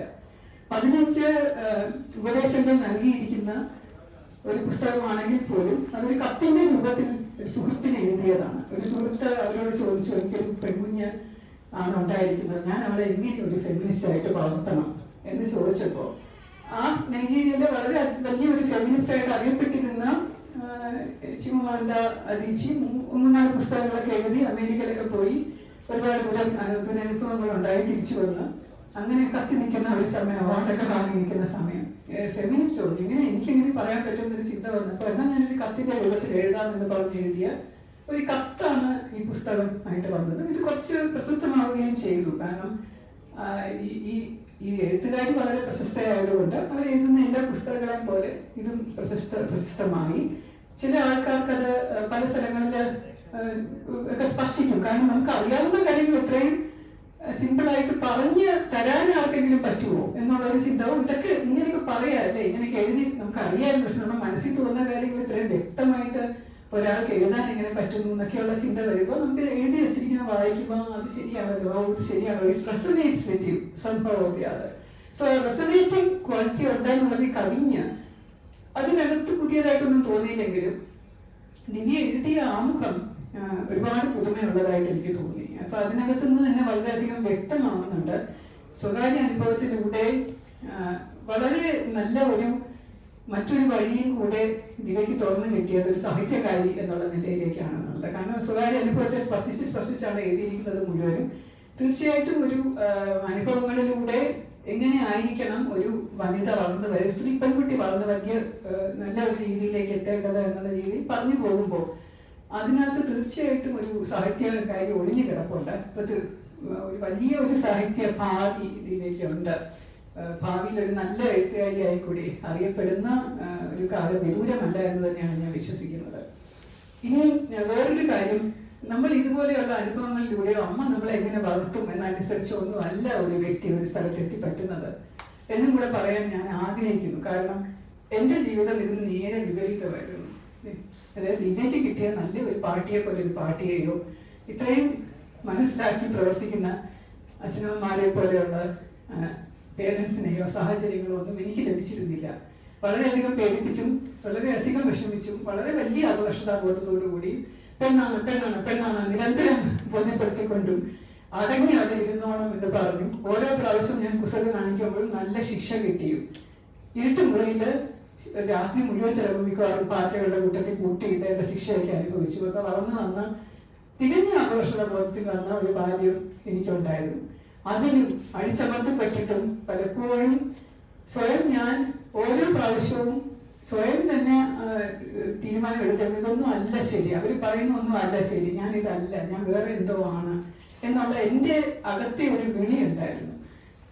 മറ്റുള്ളവരെല്ലാവരും പറയുന്നത് ഉഴപ്പിയാണ്, പഠിക്കില്ല, ഒരിടത്തും എത്തില്ല. വളരെ പുച്ഛത്തോടു കൂടി ഇംഗ്ലീഷ് ബിരുദം എടുത്ത് ചേർന്നപ്പോൾ എന്റെ ചേച്ചിമാരെ MBBS ഇരിക്കുമ്പോൾ ബന്ധുക്കൾ ചോദിച്ചിട്ടുണ്ട് എന്താണ് ഈ ഇംഗ്ലീഷ് എന്ന് വളരെ പുച്ഛത്തോടു കൂടി എല്ലാവരും കേൾക്കൊക്കെ വിളിച്ച ഒരു അനുഭവം. വളരെ മോശമായിട്ട് പെരുമാറിയിട്ടുള്ള ഒരു സാഹചര്യമൊക്കെ ഉണ്ടായിട്ടും അതിലൊക്കെ നിന്നുകൊണ്ടും സ്വയം ഒരു തീരുമാനം എടുത്തല്ലോ, I have to prove it to myself or to others. ഇതൊന്നും ശരിയല്ല, ഞാൻ തന്നെ ആയിരിക്കും ഇടുക്കി, ഇവരൊക്കെ കള്ളം പറയുകയാണ്, ഇവരൊക്കെ ചുമ്മാ എന്നെ പറ്റിക്കുകയാണെന്ന് വിചാരിച്ച് നേടിയെടുത്ത ഒരു കരുത്തുണ്ടല്ലോ. ആ ഒരു കരുത്തിലൂടെയും നമുക്ക് എവിടെയെങ്കിലും എത്തിപ്പറ്റാൻ പറ്റും, തീർച്ചയായിട്ടും പറ്റും.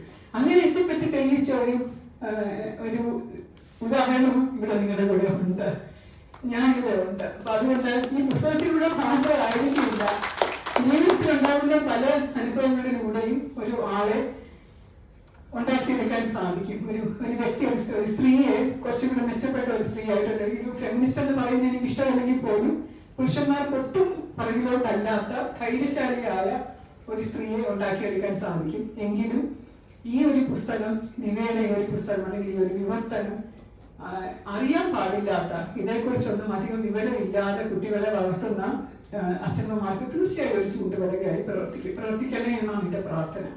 കാരണം പലപ്പോഴും ഇതുപോലെ വിവരമില്ലാത്ത അമ്മമാര് കുഞ്ഞുങ്ങളോട് അതാണ് ശരി എന്ന് വിചാരിച്ച് നിരന്തരം മുരുവിട്ടോണ്ടിരിക്കുന്ന ചില മന്ത്രങ്ങളുണ്ട്. അത് മാറ്റാനായിട്ടെങ്കിലും ഈ ഒരു പുസ്തകം സാധിച്ചാൽ, ഒരു വിവേചനം ഇല്ലാതെ കുഞ്ഞുങ്ങളെ കാണാനും വളർത്താനും, ഇതാണാണ് ഇത് പെണ്ണാണ് എന്നുള്ള വിവേചനം ഇല്ലാതെ ഇത് എന്റെ കുഞ്ഞാണ് എന്ന് മാത്രം വിചാരിച്ച് വളർത്തുന്ന ഒരു സാഹചര്യം ഈ പുസ്തകം വഴി ഉണ്ടാവുമെങ്കിൽ അതായിരിക്കും ഏറ്റവും വലിയ നന്മ, ഈ പുസ്തകത്തിന് സമൂഹത്തിന് നൽകാൻ പറ്റുന്ന നന്മ. അങ്ങനെ ഈ ഒരു ഇന്ന് ഈ 2021 വനിതാ ദിനത്തിൽ കേരളത്തിൽ കിട്ടുന്ന ഒരു വലിയ സമ്മാനമായിട്ട് ഈ പുസ്തകത്തിൽ ഞാൻ വീണ്ടും കാണാൻ ആശിച്ചുകൊണ്ടും ആഗ്രഹിച്ചുകൊണ്ടും ഇതിന് വലിയ ഒരു മറ്റ് പുസ്തകങ്ങളെ പോലെ ബെസ്റ്റ് സെല്ലർ ലിസ്റ്റിൽ ഇടം നേടട്ടെ.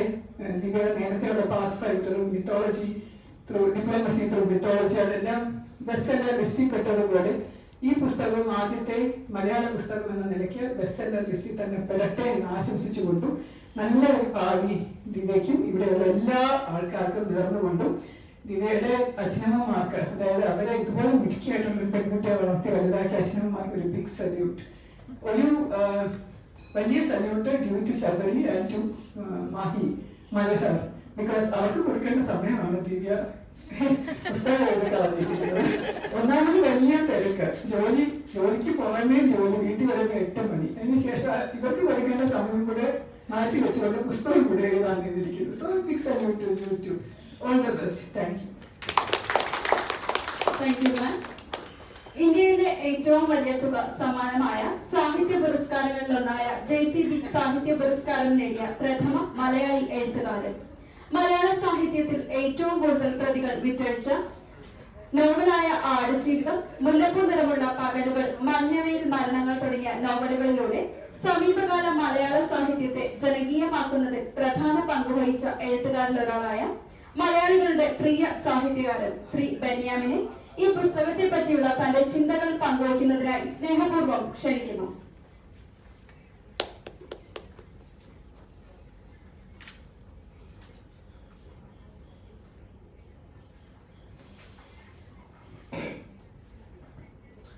എല്ലാവർക്കും വിനീതമായ നമസ്കാരം. ഇതിനോടകം ജീവിതത്തിൽ നൂറുകണക്കിന് പുസ്തക പ്രകാശന ചടങ്ങുകളിൽ പങ്കെടുക്കാൻ ഭാഗ്യം ലഭിച്ചിട്ടുള്ള ഒരാളാണ് ഞാൻ. അത് പുസ്തക പ്രകാശനമാകാം, പുസ്തക സ്വീകാര്യമാകാം, പുസ്തക പരിചയമാകാം, അങ്ങനെ പല റോളുകളിലാണ് ഞാൻ അത് ദൗത്യം നിർവഹിച്ചിട്ടുള്ളത്.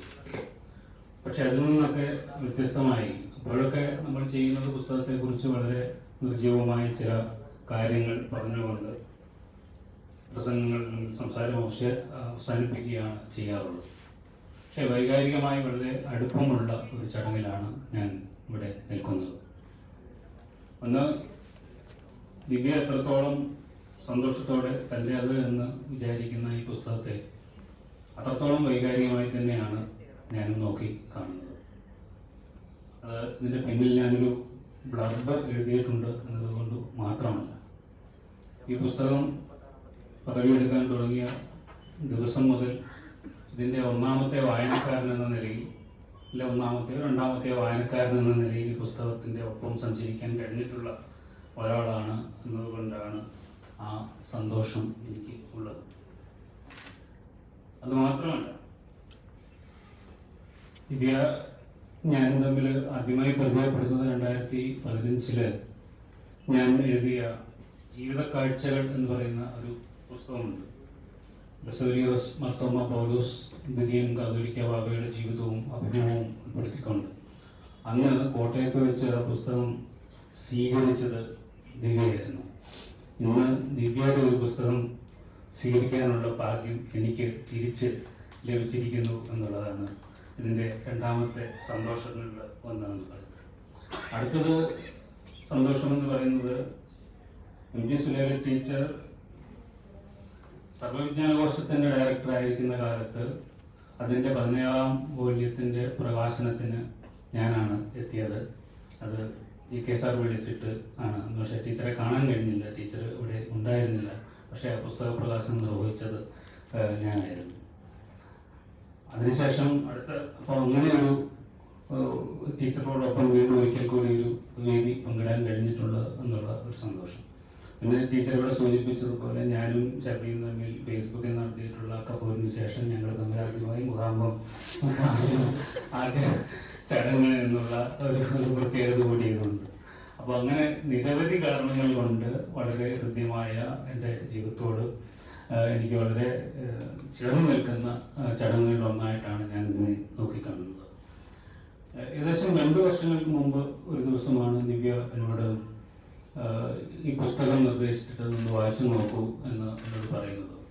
സ്വാഭാവികമായിട്ടും ഫെമിനിസ്റ്റ് മാനിഫെസ്റ്റോ എന്നൊക്കെ കേൾക്കുമ്പോൾ നമുക്ക് അറിയാവുന്നത് എന്തൊക്കെയാണ് എന്നുള്ള ഒരു ഊഹം നമുക്ക് ഓൾറെഡി തന്നെ നമ്മുടെ മനസ്സിൽ നമ്മൾ ഉണ്ടാക്കി വെക്കുകയും അങ്ങനെ ഒരു നിസ്സംഗഭാവത്തോടു കൂടിയാണ് ഞാനത് വായിക്കാൻ വേണ്ടി ശ്രമിക്കുകയും ചെയ്തിട്ടുള്ളത്. കാരണം അതിനു മുമ്പേ തന്നെ നമ്മൾ സിമോൺ ഡി ബുവായുടെ സെക്കൻഡ് സെക്സോ അല്ലെങ്കിൽ സിൽവിയ പ്ലാത്തിന്റെ ബെൽജാറോ, വെർജീനിയ വോൾഫിന്റെ റൂം ഓഫ് വൺ സോൺ ഒക്കെ വായിച്ചിട്ടുള്ള ഒരാളെന്ന നിലയിൽ, അല്ലെങ്കിൽ മാധവിക്കുട്ടി മുതൽ ഇന്നത്തെ കാലത്ത് ജയദേവിക വരെയുള്ളവരുടെ ഫെമിനിസ്റ്റ് ആശയങ്ങളും കഥകളും കൂടെയൊക്കെ കടന്നുപോയിട്ടുള്ള ഒരാളെന്ന നിലയിൽ എന്താണ് ഫെമിനിസം മുന്നോട്ട് വെക്കുന്ന ആശയങ്ങൾ എന്ന ഒരു ധാരണയുള്ള ഒരാൾ, അല്ലെങ്കിൽ ആ ഫെമിനിസ്റ്റ് ആശയങ്ങളെ പിന്തുണയ്ക്കുന്നു എന്ന് സ്വയം വിശ്വസിക്കുന്ന ഒരാൾ, അത് പ്രാവർത്തികമാക്കുന്നു എന്ന അഭിമാനത്തോടു കൂടി വിചാരിച്ചുകൊണ്ടിരിക്കുന്ന ഒരാൾ ഇനി ഈ കുഞ്ഞു പുസ്തകം, ഇംഗ്ലീഷിൽ വെറും 65 പേജുകൾ മാത്രമാണ് അതുള്ളത്, 65 പേജുകൾ മാത്രമുള്ള ഈ കുഞ്ഞു പുസ്തകം എന്താണ് പുതിയ അറിവ് എനിക്ക് പകർന്നു നൽകാൻ പോകുന്നത് എന്നുള്ള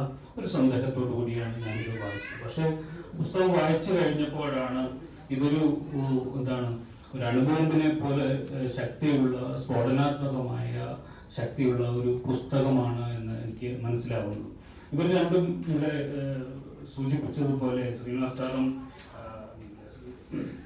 ശ്രീലേഖ മാഡവും സൂചിപ്പിച്ചതുപോലെ ഉള്ള ഒരു അഭിപ്രായമല്ല എനിക്ക് ഈ പുസ്തകത്തെ കുറിച്ചുള്ളത്. നമുക്ക് ഫെമിനിസത്തെ കുറിച്ച് വളരെയധികം ധാരണകളുണ്ട്, അറിവുകളുണ്ട് എങ്കിൽ പോലും അതിനെ ചിട്ടയോടുകൂടിയും അടുക്കോടുകൂടിയും നമ്മളുടെ ബോധത്തിലേക്ക് വീണ്ടും ഒരിക്കൽ കൂടി തിരിച്ചു കൊണ്ടുവരികയും ഇങ്ങനെയൊക്കെ ചില ജീവിതങ്ങളാണ് നാം ഇപ്പോഴും ജീവിച്ചുകൊണ്ടിരിക്കുന്നത് എന്ന് പുരുഷനെ ബോധ്യപ്പെടുത്തുകയും ചെയ്യുന്ന പുസ്തകമായിട്ടാണ് ഞാൻ ഇതിനെ കാണുന്നത്.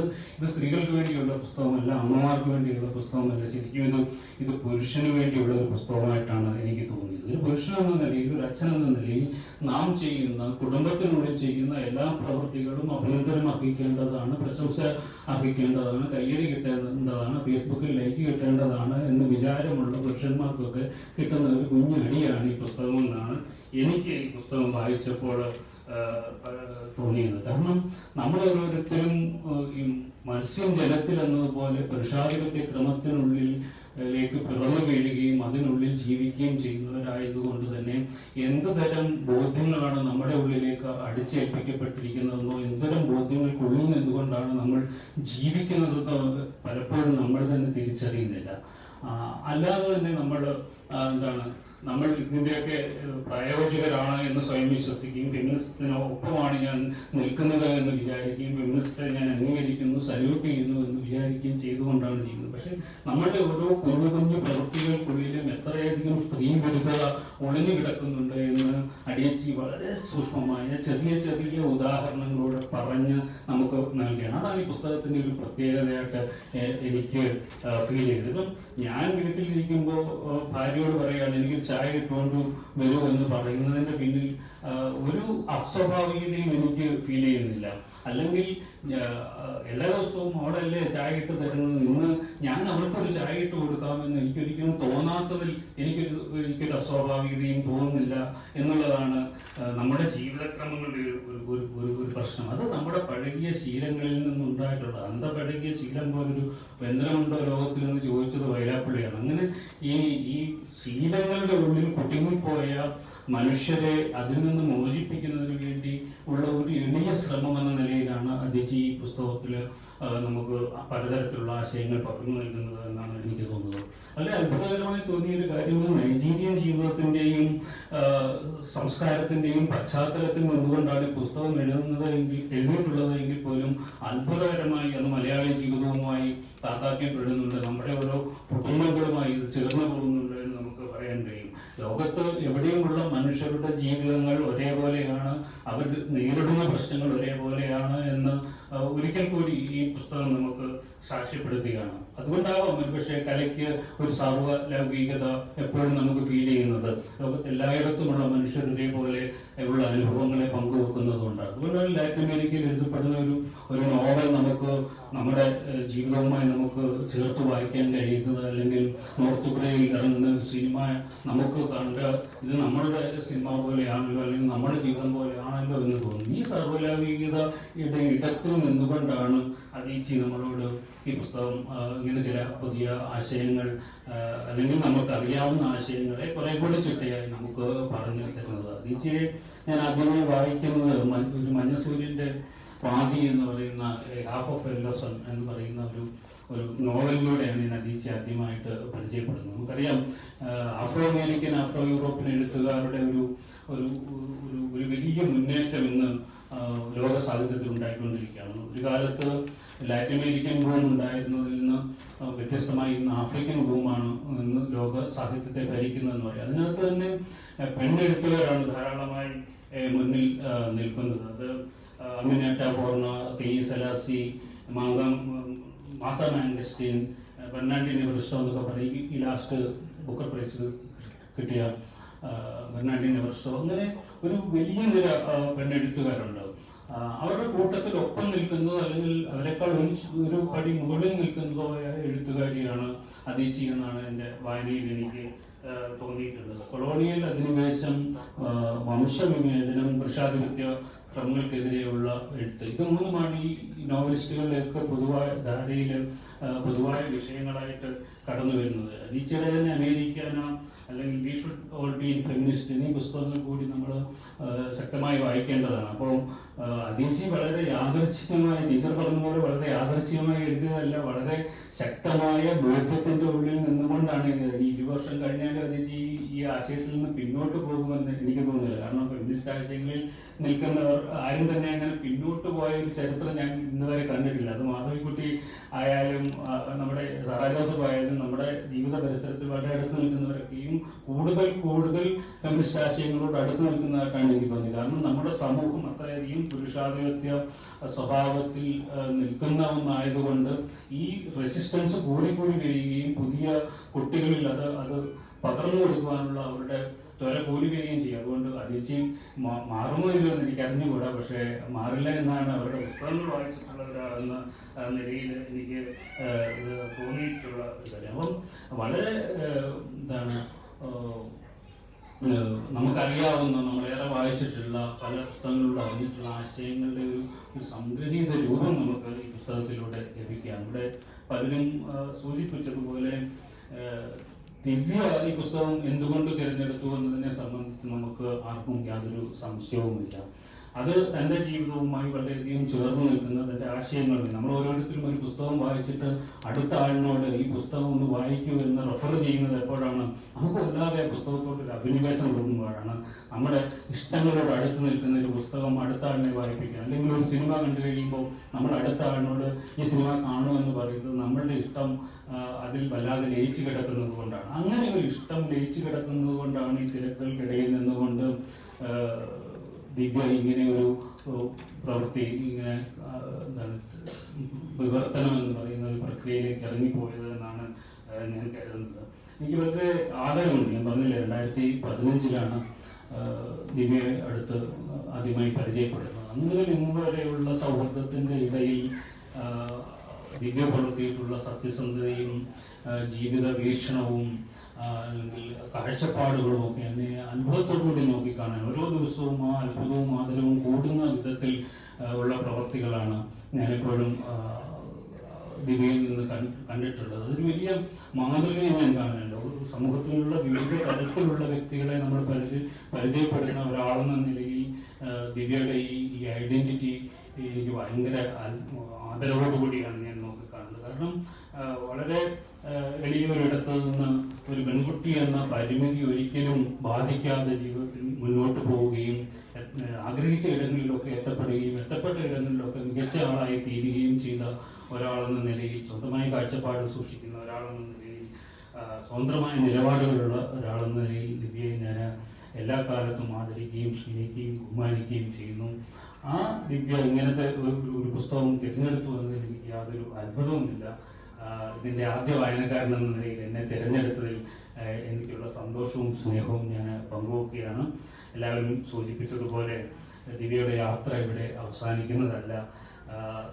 സ്വന്തമായ പുസ്തകം കൊണ്ട് അടുത്ത പ്രാവശ്യം നമ്മുടെ മുന്നിലേക്ക് നിശ്ചയമായിട്ടും വരും എന്നാണ് എനിക്ക് ഉറപ്പായിട്ടും പറയാൻ കഴിയും. കാരണം ദിവ്യയുടെ നിശ്ചയദാർഢ്യങ്ങൾ ഒരിക്കലും പിന്നോട്ട് പോകുന്നതല്ല. അങ്ങനെ അടുത്ത പുസ്തക പ്രകാശന ചടങ്ങിൽ നമ്മൾ വീണ്ടും ഒരിക്കൽ കൂടി ഒത്തുകൂടുന്നത് ദിവ്യയുടെ സ്വന്തം പുസ്തകത്തിനായിരിക്കും എന്ന് ഉറപ്പുണ്ട്. ദിവ്യയുടെ യാത്രയ്ക്ക് എല്ലാവിധ ഭാവങ്ങളും നേർന്നുകൊണ്ട് ഞാൻ എൻ്റെ വാക്കുകൾ നിർത്തുന്നു. നന്ദി, നമസ്കാരം.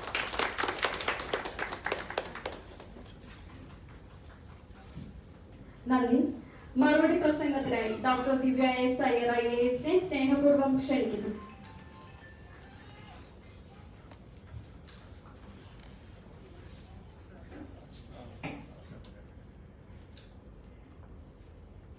ഇത്രയും ബഹുമാനപ്പെട്ട അധ്യക്ഷൻ, എൻ്റെ ആചാര്യനും പിതൃതുല്യനുമായ ഡാഡി,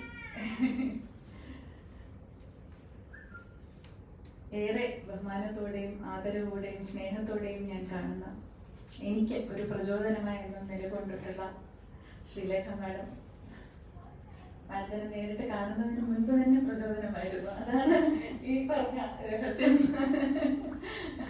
അപ്പൊ കണ്ടതിലും അടുക്കാൻ പറ്റിയതിലും ഒക്കെ ഒരുപാട് ഒരുപാട് ഒരുപാട് സന്തോഷമാണ്.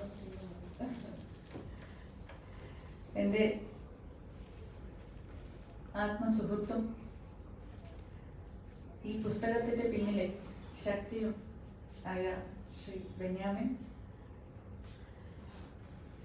എൻ്റെ അമ്മ, എൻ്റെ അപ്പ, അമ്മ, എൻ്റെ ജീവിത പങ്കാളി. ഈ പുസ്തകം ഞാൻ എഴുതിയത് എൻ്റെ മൽഹാറിന് വേണ്ടിയിട്ടാണ്. അതുകൊണ്ട് അവനെയും ഇവിടെ എടുത്തു പറയാതിരിക്കാൻ വയ്യ. ആദ്യം തന്നെ ഈ പുസ്തകത്തിന് വിവർത്തനമായതുകൊണ്ട് അതിൽ ഒരു ഡെഡിക്കേഷൻ അല്ലെങ്കിൽ ഒരു സമർപ്പണം നമുക്ക് ചെയ്യാൻ സാധ്യമല്ല എന്നുള്ളത് എഗ്രിമെന്റിലെ ഒരു ക്ലോസ് ആയിരുന്നു.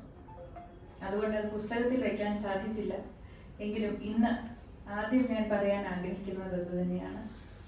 ഈ പുസ്തകം മൽഹാരനും അവന്റെ തലമുറയിലുള്ള എല്ലാ കുഞ്ഞുങ്ങൾക്കും ആയി സമർപ്പിക്കുകയാണ്. ബെന്യാമിൻ സൂചിപ്പിച്ചതുപോലെ ഞാൻ ഗർഭിണിയായിരുന്ന സമയത്താണ് ആദ്യമായി ഈ പുസ്തകം എൻ്റെ കയ്യിലെത്തുന്നത്. പേരന്റിങ്ങിനെ കുറിച്ചുള്ള കുറച്ച് പുസ്തകങ്ങളൊക്കെ ഒന്ന് വായിച്ച് മനസ്സിലാക്കി വെക്കാം എന്നുള്ള ഒരു സാധാരണ അമ്മയുടെ വേവലാതിയുടെ ഭാഗമായിട്ടാണ് കുറച്ച് പുസ്തകങ്ങൾ വായിക്കുവാൻ ആരംഭിച്ചത്. അപ്പോഴാണ് ഇവിടെ എല്ലാവരും പറഞ്ഞതുപോലെ പുസ്തകങ്ങൾക്ക് അതീതമായി അനുഭവങ്ങൾ സാക്ഷ്യം വഹിക്കുന്ന ജീവിത പാഠങ്ങളാണ് നമുക്ക് എല്ലാവർക്കും വലുത് എന്നുള്ള ഒരു കാര്യം മനസ്സിലായത്.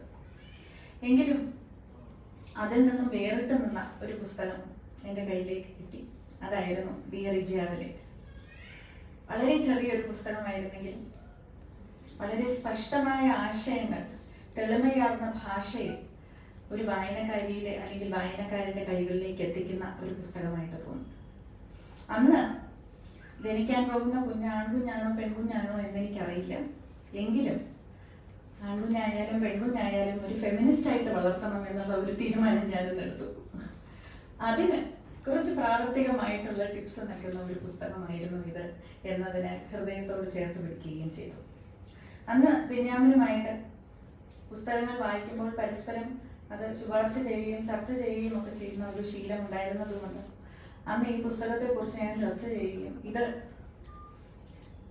മലയാളി കുടുംബങ്ങൾക്ക് അവരുടെ കൈകളിലേക്ക് എത്തിയാൽ വളരെ ഗുണകരമാകുമല്ലോ എന്നുള്ള ഒരാശയം ഞാൻ മുന്നോട്ട് വെക്കുകയും അത് വിവർത്തനം ചെയ്യുവാൻ എന്തുകൊണ്ടും അനുയോജ്യയായ വ്യക്തിയാണല്ലോ ദിവ്യ, അത് ചെയ്തുകൂടെ എന്നുള്ള ഒരാശയം, ഒരു മറു ആശയം മുന്നോട്ട് വെക്കുകയും ചെയ്തു. ഓർമ്മയുണ്ടോ എന്ന് എനിക്കറിയില്ല.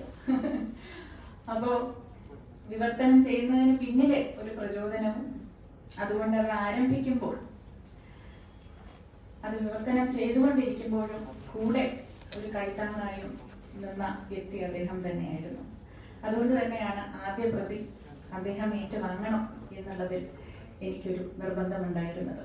അത് ഇന്നിവിടെ സാക്ഷാത്കരിച്ചത് വളരെയധികം സന്തോഷമുണ്ട്. പുസ്തകത്തിന്റെ യാത്ര ആരംഭം മുതൽ ഞാൻ പറഞ്ഞു വരികയാണ്. അധികം സമയമില്ല എന്ന് എനിക്കറിയാം, അതുകൊണ്ട് കംപ്രസ് ചെയ്ത് ഞാൻ പറയാം. ആ ഒരു യാത്രയിൽ ഒരുപാട് കടമ്പകൾ കടക്കേണ്ടി വന്നു. ഓരോ ഘട്ടത്തിലും പുസ്തകത്തിൽ ഉണ്ടായിരുന്ന ഓരോ ആശയവും ഓരോ ദിവസവും മൽഹാറിനെ കാണുമ്പോഴും അവനോടൊപ്പമുള്ള മറ്റു കുഞ്ഞുങ്ങളെ കാണുമ്പോഴും അത് മറ്റു കുടുംബങ്ങളിലേക്ക് എത്തിക്കുവാനുള്ളൊരു ത്വരയും എൻ്റെ ഉള്ളിൽ ഉണ്ടായിരുന്നു എന്ന് പറയുന്നതിൽ തെറ്റില്ല എന്ന് തോന്നുന്നു. അത് തന്നെയാണ് ഈ ദിവസം വരെ എന്നെ കൊണ്ട് എത്തിച്ചതും എന്ന് എനിക്ക് തോന്നുന്നു. ഈ പറഞ്ഞതുപോലെ എൻ്റെ കർത്തവ്യത്തിൽ, എൻ്റെ ഉദ്യോഗത്തിലായാലും എൻ്റെ കുടുംബത്തിലായാലും ഒരു അമ്മ എന്ന നിലയിലും എൻ്റെ കർത്തവ്യത്തിൽ വലുതായി ഒന്നും വിട്ടുവീഴ്ചകൾ വരുത്താതെ തന്നെയാണ് ഈ ഒരു പുസ്തകത്തിന്റെ പണിപ്പുരയിൽ ഇരുന്നത് എന്നാണ് ഞാൻ വിശ്വസിക്കുന്നത്. മാഡം പറഞ്ഞതുപോലെ ഒരുപക്ഷെ burning the mid night oil എന്നൊക്കെ പറയില്ലേ, അതുപോലെ ആ ഭാവി ഉറങ്ങിയതിന് ശേഷമുള്ള സമയമാണ്. ഒരുപക്ഷെ ശരിക്കും മിഡ് നൈറ്റ് എന്നുള്ള ഒരു സമയത്ത് തന്നെയാണ് പുസ്തകത്തിന്റെ വിവർത്തനവും രചനയും എല്ലാം നടന്നത് എന്നാണ് ഞാൻ ഓർക്കുന്നത്. എന്തുകൊണ്ടാണ് ഈ പുസ്തകം ജനങ്ങളിലേക്ക് എത്തിക്കണം എന്ന് ഞാൻ വിചാരിച്ചത്? സാറ് ശ്രീനിവാസൻ സാർ അതിൽ പറഞ്ഞിട്ടുണ്ടായിരുന്നു, എൻ്റെ പാർട്ടിയെ കുറിച്ച് ഞാൻ വളരെ വിശദമായിട്ട് അതിൽ എഴുതിയിട്ടുണ്ടായിരുന്നു. ഇവിടെ 4 പേർ ഞാൻ സംസാരിക്കുന്നതിന് മുൻപ് വളരെ അതിഗംഭീരമായ രീതിയിൽ സംസാരിച്ചു കഴിഞ്ഞിരിക്കുന്നു. എന്നാൽ കേൾക്കുന്നവരായ നിങ്ങൾക്ക് തീർച്ചയായിട്ടും മനസ്സിലായി കാണും 4 പേരും 4 ദിക്കുകൾ നോക്കിയാണ് സംസാരിച്ചത് എന്ന്. എല്ലാവരുടെയും ആശയങ്ങൾ വ്യത്യസ്തമായിരുന്നു. ആ ഒരു പുസ്തകത്തിൽ നിന്നും 4 പേരും എടുത്ത തന്തുക്കൾ വളരെ വ്യത്യസ്തമായിരുന്നു. ഇത് തന്നെയാണ് ആ പുസ്തകത്തിന്റെ മഹത്വവും എന്നാണ് ഞാൻ കരുതുന്നത്. കാരണം സ്ത്രീ ശാക്തീകരണം എന്ന് പറയുന്നത് ഒരിക്കലും ചില വാക്കുകൾക്കുള്ളിൽ ഒതുക്കാൻ പറ്റുന്ന ഒരു സങ്കല്പമല്ല. സ്ത്രീ ശാക്തീകരണം എന്ന് പറയുന്നത് ഒരിക്കലും ഒരു നിർവചനത്തിൽ ഒതുക്കാൻ പറ്റുന്ന ഒരു പ്രതിഭാസമല്ല. സ്ത്രീ ശാക്തീകരണം എന്നത് ഓരോ സ്ത്രീക്കും, ഓരോ വനിതയ്ക്കും, ഓരോ പുരുഷനും, ഓരോ സംസ്കാരത്തിനും, ഓരോ സമൂഹത്തിനും വ്യത്യസ്തമായിട്ടുള്ള കാഴ്ചപ്പാടുകളും മനോഭാവങ്ങളും അനുഭവങ്ങളും അടങ്ങിയിരിക്കുന്ന ഒരു പ്രതിഭാസമാണ് എന്നാണ് ഞാൻ വിശ്വസിക്കുന്നത്. ഒട്ടും വിചാരിക്കാതെയാണെങ്കിലും അതിനൊരു എടുത്തുകാട്ടായിട്ടാണ് ഇന്നത്തെ വേദി ഒരുങ്ങിയത് എന്നറിയുന്നതിൽ അതിയായ ചാരിതാർത്ഥ്യമുണ്ട് എനിക്ക്. ഈ പുസ്തകം മൂലം ഞാൻ ലക്ഷ്യമിട്ടതും അത് തന്നെയാണ്, ഒരു സംഭാഷണത്തിന് തുടക്കം കുറിക്കുക. ഈ വനിതാ ദിനത്തിൽ നമുക്ക് എല്ലാവർക്കും ചെയ്യാൻ കഴിയുന്ന ഒന്നും അത് തന്നെയാണ്.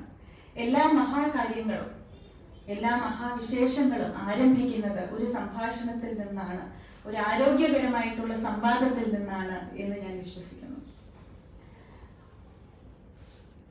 ആ ഒരു തുടക്കം ഇന്ന് കുറിക്കുവാൻ സാധിച്ചതിൽ ഏറെ സന്തോഷമുണ്ട്.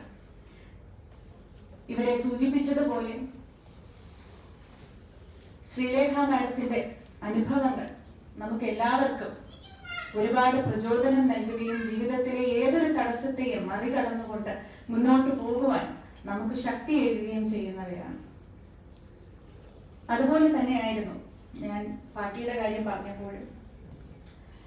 സമൂഹത്തിന്റെ മുന്നിൽ ഒരു പക്ഷേ എല്ലാവരും അറിയപ്പെടുന്ന ഒരു വ്യക്തിയായിട്ട് പാർട്ടിക്ക് മാറാൻ കഴിഞ്ഞിട്ടില്ലായിരുന്നിരിക്കാം. എങ്കിലും പാർട്ടി അറിയാവുന്ന എല്ലാവരോടും എല്ലാവരുടെ മുന്നിലും ശക്തിയുടെ ഒരു പ്രതിബിംബമായിട്ട് തന്നെ നിലകൊണ്ട ഒരു വ്യക്തിയായിരുന്നു. ഇതുപോലെ ഒരുപാട് ദുരനുഭവങ്ങൾ ജീവിതത്തിൽ ഉണ്ടായിട്ടും അതിനെ മറികടന്നുകൊണ്ട് തന്റെ കുടുംബത്തിലെ പെൺകുട്ടികൾക്കാർക്കും, പാർട്ടിക്ക് 3 പെൺകുട്ടികളാണ്, അതിൽ മൂത്തതാണ് എൻ്റെ അമ്മ. ഈ 3 പെൺകുട്ടികൾക്കും ഉണ്ടായവരും എല്ലാവരും പെൺകുട്ടികളായിരുന്നു ഞങ്ങൾ. അതുകൊണ്ടാണ് ഞാൻ പറഞ്ഞത്, പെൺകുട്ടികളുടെ ഒരു പുഷ്കലമായിട്ടുള്ള സാമീപ്യത്തിലാണ് ഞാൻ വളർന്നത്.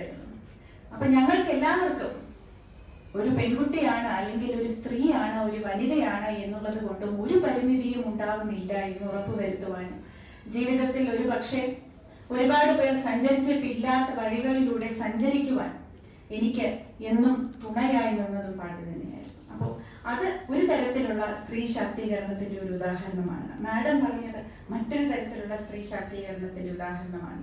ഇവരെയൊക്കെ നോക്കുമ്പോൾ തീർച്ചയായിട്ടും ഒരുപാട് അനുഗ്രഹങ്ങൾ ജീവിതത്തിൽ ലഭിച്ചിട്ടുള്ള വ്യക്തിയാണ് ഞാൻ എന്ന് തന്നെയാണ് ഞാനും കരുതുന്നത്. മറ്റുള്ളവരുടെ അനുഭവങ്ങളിൽ നിന്നും പഠിക്കുവാനും അതിൽ നിന്നും നമ്മുടെ ജീവിതത്തിലേക്ക് അതിനെ എങ്ങനെയാണ് സ്വായത്തമാക്കുന്നത്, പ്രാവർത്തികമാക്കുന്നത് എന്ന് മനസ്സിലാക്കുവാനും സാഹചര്യങ്ങളും അവസരങ്ങളും ജീവിതം നൽകിയിട്ടുള്ള ഒരു വ്യക്തി തന്നെയാണ്. എന്നിരിക്കലും ഓരോ പെൺകുട്ടിക്കും ഓരോ സ്ത്രീക്കും നമ്മുടേതായിട്ടുള്ള ജീവിത കഥകൾ പറയുവാൻ ഒരു അവസരം ലഭിക്കുമ്പോൾ തീർച്ചയായിട്ടും ഒരു പെൺകുട്ടിയും ഒരു സ്ത്രീയും വളരെ എളുപ്പത്തിലാണ് താൻ എത്തിയ സ്ഥാനത്ത് എത്തിച്ചേർന്നത് എന്നോ തന്റെ നേട്ടങ്ങൾ വളരെ അനായാസേനയാണ് തനിക്ക് നേടാൻ കഴിഞ്ഞത് എന്നോ പറയുമെന്ന് എനിക്ക് തോന്നുന്നില്ല. ഓരോരുത്തരുടെയും ശാക്തീകരണത്തിന്റെ നിർവചനം വ്യത്യസ്തമായിരിക്കുമെന്ന് ഞാൻ പറഞ്ഞു. ആ വ്യത്യസ്തതകൾ എന്തൊക്കെയാണ് എന്ന് നമുക്ക് ചിന്തിക്കുവാനും നമുക്കത് പരസ്പരം പങ്കുവയ്ക്കുവാനുമുള്ള ഒരു സംഭാഷണത്തിന്റെ തുടക്കമാകട്ടെ ഈ പുസ്തകം എന്ന് ഞാൻ ആത്മാർത്ഥമായി ആഗ്രഹിക്കുകയാണ്. കഴിഞ്ഞ ദിവസം ഒരു മാസികയ്ക്ക് വേണ്ടിയുള്ള ഒരു അഭിമുഖത്തിൽ ഏർപ്പെട്ടിരിക്കുകയാണ്. ആ ലേഖികയും ഒരു 2 വയസ്സുകാരിയുടെ അമ്മയായിരുന്നു. ഞാൻ ഒരു 2 വയസ്സുകാരന്റെ അമ്മ. അങ്ങനെ ഞങ്ങൾ രണ്ടുപേരും ചോദ്യോത്തരത്തിനുപരിയായി കുറച്ച് ജീവിത അനുഭവങ്ങൾ പങ്കുവയ്ക്കാൻ ആരംഭിച്ചു. അങ്ങനെ സംസാരിച്ചു വന്നപ്പോൾ അവർ വളരെ രസകരമായ എന്നാൽ വളരെയധികം വ്യസനിപ്പിക്കുന്ന ഒരു കാര്യം സൂചിപ്പിച്ചു. അവർ പറഞ്ഞു, മാഡം, ഇപ്പോഴും ഞാൻ നാട്ടിലൊക്കെ പോകുമ്പോൾ അട്ടഹസിച്ച് ചിരിക്കുന്ന ഒരു പെൺകുട്ടി എന്ന് പറയുന്നത് ആൾക്കാർ എന്നും അംഗീകരിക്കാൻ പറ്റാത്ത ഒരു എൻറ്റിറ്റി ആയിട്ടാണ് കാണുന്നത് എന്ന്. മറ്റുള്ളവരുടെ മുന്നിൽ ഉറക്കെ ചിരിക്കുവാൻ ഒരു ജേർണലിസ്റ്റ് ആയിട്ട് പോലും എനിക്കും ഇന്നൊരു സ്വാതന്ത്ര്യമില്ലാത്ത പോലെയാണ് എനിക്ക് അനുഭവപ്പെടുന്നത് എന്ന്. തെല്ലൊന്ന് ആലോചിച്ചപ്പോൾ എനിക്കും തോന്നി, കേരളത്തിലെ എത്ര കുടുംബങ്ങളിലാണ് ഇന്ന് നമ്മളിപ്പോൾ ഇവിടെ സംസാരിച്ചു കൊണ്ടിരിക്കുമ്പോൾ അതിഥി മുറിയിൽ വന്ന് അട്ടഹസിച്ച് ചിരിക്കുവാൻ സ്വാതന്ത്ര്യമുള്ള സ്ത്രീകൾ നമ്മുടെ കുടുംബങ്ങളിൽ ഉണ്ടായിരുന്നു. നമുക്കറിയാം, ഒരു വിശേഷ ദിവസം വന്നാൽ പോലും കേരളത്തിൽ ഇപ്പോഴും ഒരു പക്ഷേ സ്ത്രീകൾ എല്ലാവരും കൂടെ ഒരുമിച്ച് കൂടി അടുക്കളയുടെ മറവിൽ ചെന്നിരുന്ന് കാര്യങ്ങൾ പറയുവാനും സംസാരിക്കുവാനും അവിടെ നിന്ന് ചിരിക്കുവാനും അനുഭവങ്ങൾ പങ്കുവയ്ക്കുവാനും കഥകൾ പറയുവാനും ഒക്കെയാണ് ആഗ്രഹിക്കുന്നത്. എന്നാൽ പുരുഷന്മാർ അതിഥി മുറിയിൽ ഇരിക്കുകയും അല്ലെങ്കിൽ വീടിന് പുറത്തിരിക്കുകയും അതുപോലെ തന്നെ ചിരിക്കുകയും കളിക്കുകയും രസിക്കുകയും തമാശ പറയുകയും ഒക്കെ ചെയ്യാൻ സ്വാതന്ത്ര്യം ഉണ്ടാകുന്ന ഒരു രംഗമാണ് പല കുടുംബങ്ങളിൽ ഇന്നും നമ്മൾ കണ്ടുകൊണ്ടിരിക്കുന്നത്. ഇത് പറഞ്ഞപ്പോൾ ഇതിന്റെ പ്രധാന പ്രശ്നം ഇതായിരുന്നില്ല. ഇത് പറഞ്ഞപ്പോൾ എനിക്ക് ഓർമ്മ വന്നത് 2 വയസ്സുകാരനായ മൽഹാർ ഇടയ്ക്കൊന്ന് ഉറക്കെ കരഞ്ഞാൽ വന്നു പോകുന്ന ചിലർ പലപ്പോഴും പറയാറുണ്ട്, വെറുതെ ഒരു തമാശക്കെങ്കിലും പറയാറുണ്ട്, നീ ഒരു ആൺകുട്ടിയല്ലേ, ഇങ്ങനെ കരയാമോ എന്ന്. 2 വയസ്സുകാരനാണെന്ന് ഓർത്തോണം. അങ്ങനത്തെ പരാമർശങ്ങളും ഞാൻ കേട്ടിട്ടുണ്ട്. അപ്പൊ നമുക്കൊരു പെൺകുട്ടി ഉറക്കെ ചിരിക്കുന്നത് ഇഷ്ടമല്ല, ഒരാൺകുട്ടി ഉറക്കെ കരയുന്നതും ഇഷ്ടമല്ല. ഇവരുടെ റോളുകൾ ഒന്ന് റിവേഴ്സ് ചെയ്ത് നോക്കിയാൽ എല്ലാവരും ഹാപ്പിയാണ്. പെൺകുട്ടി ഉറക്കെ കരഞ്ഞാൽ ആർക്കും ഒരു പ്രശ്നവുമില്ല, ആൺകുട്ടി ഉറക്കെ ചിരിച്ചാൽ ആർക്കും ഒരു പ്രശ്നവുമില്ല. അപ്പൊ ഇത്ര മൗലികമായിട്ടുള്ള കുട്ടികളുടെ അവകാശം, സ്ത്രീകളുടെയും പുരുഷന്മാരുടെയും അവകാശങ്ങളെ നമ്മൾ ശരിക്കും വെട്ടിപ്പിടിച്ചുകൊണ്ടാണ് ഇന്നും ഈ 21ാം നൂറ്റാണ്ടിലും ഈ ആധുനിക യുഗത്തിലും നമ്മൾ ജീവിക്കുന്നത് എന്ന് തിരിച്ചറിയേണ്ടുന്ന കാലം അതിക്രമിച്ചിരിക്കുന്നു. ആ ചട്ടക്കൂടുകൾ ഉടച്ചു വാർക്കേണ്ട സമയം അതിക്രമിച്ചിരിക്കുന്നു. അത്രയും ലളിതമായിട്ടുള്ള കാര്യങ്ങളിൽ നിന്നാണ് നാം ആരംഭിക്കേണ്ടത് എന്നാണ് ഈ പുസ്തകം വിവർത്തനം ചെയ്യുന്നതിലൂടെ ഞാനും എന്റെ എളിയ രീതിയിൽ പറയുവാൻ ശ്രമിക്കുന്നത്. കാരണം നമുക്ക് എല്ലാവർക്കും അറിയാവുന്ന കാര്യങ്ങൾ തന്നെയാണ് ഇതൊക്കെ, ഞാൻ സമ്മതിക്കുന്നു. എങ്കിലും നമ്മൾ ആ ക്രമത്തിൽ ആ ചട്ടക്കൂട്ടിനുള്ളിൽ നമ്മൾ ഒതുങ്ങി കഴിയുന്നു എന്ന് മാത്രമല്ല, നമ്മുടെ കുഞ്ഞുങ്ങളെയും ഒതുക്കി അവരെ രണ്ട് വിഭിന്നമായ പാതകളിലൂടെ സഞ്ചരിപ്പിച്ചുകൊണ്ട് വളർത്തുന്നു എന്നുള്ളതാണ് അതിന്റെ സത്യം. അങ്ങനെ അടുത്ത തലമുറക്കാർക്ക് ഒരു ദുരനുഭവം വരാതിരിക്കട്ടെ എന്നുള്ള പ്രാർത്ഥനയുമായിട്ടാണ് ഈ പുസ്തകം സമർപ്പിക്കുന്നത്. തീർച്ചയായിട്ടും ഈ ഒരു പുസ്തകത്തിൽ നിന്നും ഒരു സംഭാഷണം ഇവിടെ ഉണ്ടായതുപോലെ തന്നെ ഒരു സംഭാഷണം മറ്റു പല വേദികളിലും മറ്റു പല കുടുംബങ്ങളിലും വായനക്കാരുടെ ഇടയിൽ എത്തും, ആരംഭിക്കും എന്നുള്ള ശുഭപ്രതീക്ഷയാണ് എനിക്കുള്ളത്. ഇവിടെ വന്നിട്ടുള്ള എല്ലാവർക്കും നന്ദി രേഖപ്പെടുത്തിയില്ലെങ്കിൽ തീർച്ചയായിട്ടും ഞാൻ ഈ പുസ്തകം ഇവിടെ പ്രകാശനം ചെയ്യുന്നതിൽ യാതൊരു അർത്ഥവുമില്ല എന്ന് എനിക്ക് നന്നായിട്ട് അറിയാം. ആദ്യമായി ഈ ഒരു പുസ്തക പ്രകാശനം നടത്തണം എന്നുള്ള ആശയവുമായി ഞാൻ ചെന്നപ്പോൾ പൂർണ്ണ സഹകരണവും പിന്തുണയും നൽകിയ കേരള ഇന്റർനാഷണൽ സെന്ററിനാണ് എന്റെ നന്ദി ഞാൻ രേഖപ്പെടുത്തുന്നത്. പി ശ്രീനിവാസൻ സാർ അല്ലാതെ മറ്റ് കേരള ഇന്റർനാഷണൽ സെന്ററിന്റെ അംഗങ്ങളും ഇവിടെ എത്തിയിട്ടുണ്ട്. ജസ്റ്റിസ് ഹരിഹരൻ നായർ ഇവിടെയുണ്ട്, ശ്രീ സുരേഷ് ഉണ്ട്, ഡോക്ടർ മധുസൂദൻ ഉണ്ട്, ഇന്നിവിടെ നന്ദി രേഖപ്പെടുത്തുന്ന നീരദ മാഡം ഉണ്ട്. ഇവരെല്ലാവരും വളരെയധികം ഉന്നതമായിട്ടുള്ള ചിന്തകളുടെ ഉടമകളാണ് എന്ന് പറയുന്നതിൽ ഞാൻ ഏറെ അഭിമാനിക്കുന്നു. അതിനാൽ ഈ പുസ്തക പ്രകാശനം ഒരു യാഥാർത്ഥ്യമാക്കിയ കേരള ഇന്റർനാഷണൽ സെന്ററിന് ഹൃദ്യമായ നന്ദി രേഖപ്പെടുത്തിക്കൊള്ളുന്നു. ശ്രീലേഖ മാഡത്തിനും അതുപോലെ തന്നെ ബെന്യാമിനും ഞാൻ വേദിയിൽ വെച്ച് പ്രത്യേകിച്ചൊരു നന്ദി രേഖപ്പെടുത്താൻ ഉദ്ദേശിക്കുന്നില്ല. കാരണം ഇവർ വരും എന്നുള്ള ഒരു ഉറപ്പിന്മേലാണ് ഈ പുസ്തക പ്രകാശനം നടത്താം എന്ന് തന്നെ ഞാൻ തീരുമാനിച്ചത്. അപ്പൊ ആദ്യം ഞാൻ ചോദിച്ചത് മാഡത്തിനോടും ബെന്യാമിനോടും ആയിരുന്നു എന്നുള്ളതാണ് അതിന്റെ സത്യം. അതിനാൽ അവരുടെ ഇവിടുത്തെ സാന്നിധ്യം എന്ന് പറയുന്നത് എന്റെ മനസ്സിന് ഏറെ പ്രിയപ്പെട്ടതാണ് എന്ന് മാത്രം പറയാൻ ആഗ്രഹിക്കുന്നു. ഞങ്ങളുടെ കുടുംബത്തിലെ അംഗം തന്നെ ആയതുകൊണ്ട് തീർച്ചയായിട്ടും രാജിക്കും പ്രത്യേകിച്ച് നന്ദിയില്ല, സ്നേഹം മാത്രം, എന്നും സ്നേഹം മാത്രം. ഇവിടെ എത്തിച്ചേർന്നിരിക്കുന്ന ഋഷിരാജ് സിംഗ് സാർ നമ്മുടെ മുന്നിലുണ്ട്, ഉഷ ടൈറ്റസ് മാഡം ഉണ്ട്, ഷർമിള മാഡം ഉണ്ട്, രത്തൻ സാറുണ്ട്, നൂഹുണ്ട്, അതുപോലെ ഒരുപാട് മഹത്തായ വ്യക്തിത്വങ്ങൾ എന്റെ മുന്നിൽ കാണുന്നു. എല്ലാവരുടെയും പേരെടുത്ത് പറഞ്ഞാൽ ഇനിയും ഒരു അരമണിക്കൂർ നീണ്ടുപോകും എന്നുള്ളത് കൊണ്ട് മാത്രം പറയുന്നില്ല. പക്ഷെ അതെ, ശ്രീകുമാർ മേനോൻ സാറുണ്ട്, രംഗനാഥൻ സാറുണ്ട്, ഒരുപാട് പേർ. തീർച്ചയായിട്ടും നിങ്ങളുടെ വിലപ്പെട്ട സമയം ഇതിനായിട്ട് മാറ്റിവെച്ചതിന് ഹൃദയത്തിന്റെ ഭാഷയിൽ നന്ദി രേഖപ്പെടുത്തുന്നു. എന്റെ 2 ഓഫീസുകളിലെയും എന്റെ ഏറ്റവും വലിയ സപ്പോർട്ടേഴ്സ് ആയിട്ടുള്ള എനിക്ക് ഏറ്റവും അധികം പിന്തുണ നൽകിയിട്ടുള്ള എന്റെ 2 ഓഫീസിലെയും സ്റ്റാഫ് എല്ലാവരും ഇവിടെയുണ്ട്. സ്റ്റാഫ് എന്നുള്ളതിലുപരി എന്റെ കുടുംബാംഗങ്ങൾ എന്നാണ് ഞാൻ അവരെ വിശേഷിപ്പിക്കാൻ ആഗ്രഹിക്കുന്നത്. കാരണം നേരത്തെ പറഞ്ഞതുപോലെ വീട്ടിൽ ചെലവഴിക്കുന്നതിനേക്കാളും കൂടുതൽ സമയം ഒരു പക്ഷേ ഓഫീസിലാണ് നമ്മളെല്ലാവരും ചിലവഴിക്കുന്നത്. അപ്പൊ അതുകൊണ്ട് തന്നെ എല്ലാവരും എന്റെ കുടുംബാംഗങ്ങൾ തന്നെയാണ്. ഇവിടെ വന്ന് എത്തിച്ചേർന്നതിലും ഈ ഒരു ചടങ്ങിന് സാക്ഷ്യം വഹിച്ചതിനും ഒരുപാട് നന്ദി. എടുത്തു പറയുന്ന 3 പേരുകൾ ഈ ഒരു പുസ്തക പ്രകാശന ചടങ്ങ് തങ്ങളുടെ ഒരു ചുമതലയായിട്ട്, ഒരു സന്തോഷമായിട്ട് ശരിക്കും ഏറ്റെടുത്ത് ഓഫീസ് അവേഴ്സ് കഴിഞ്ഞതിന് ശേഷം ഇതിനു വേണ്ടി വീണ്ടും വീട്ടിൽ പോയി പ്രവർത്തിച്ച 3 പേരാണ് ചിത്രസീന, സൂര്യ, നിമിഷ. അവർക്ക് 3 പേർക്കും പ്രത്യേകിച്ച് നന്ദി രേഖപ്പെടുത്തുകയാണ്. ഞാൻ കൂടുതൽ ദീർഘിപ്പിക്കുന്നില്ല. നേരത്തെ സൂചിപ്പിച്ചതുപോലെ തന്നെ ഇവിടെ എത്തിച്ചേർന്നിട്ടുള്ള എല്ലാവർക്കും ലേഖാന്റിക്കും പ്രത്യേകം നന്ദി.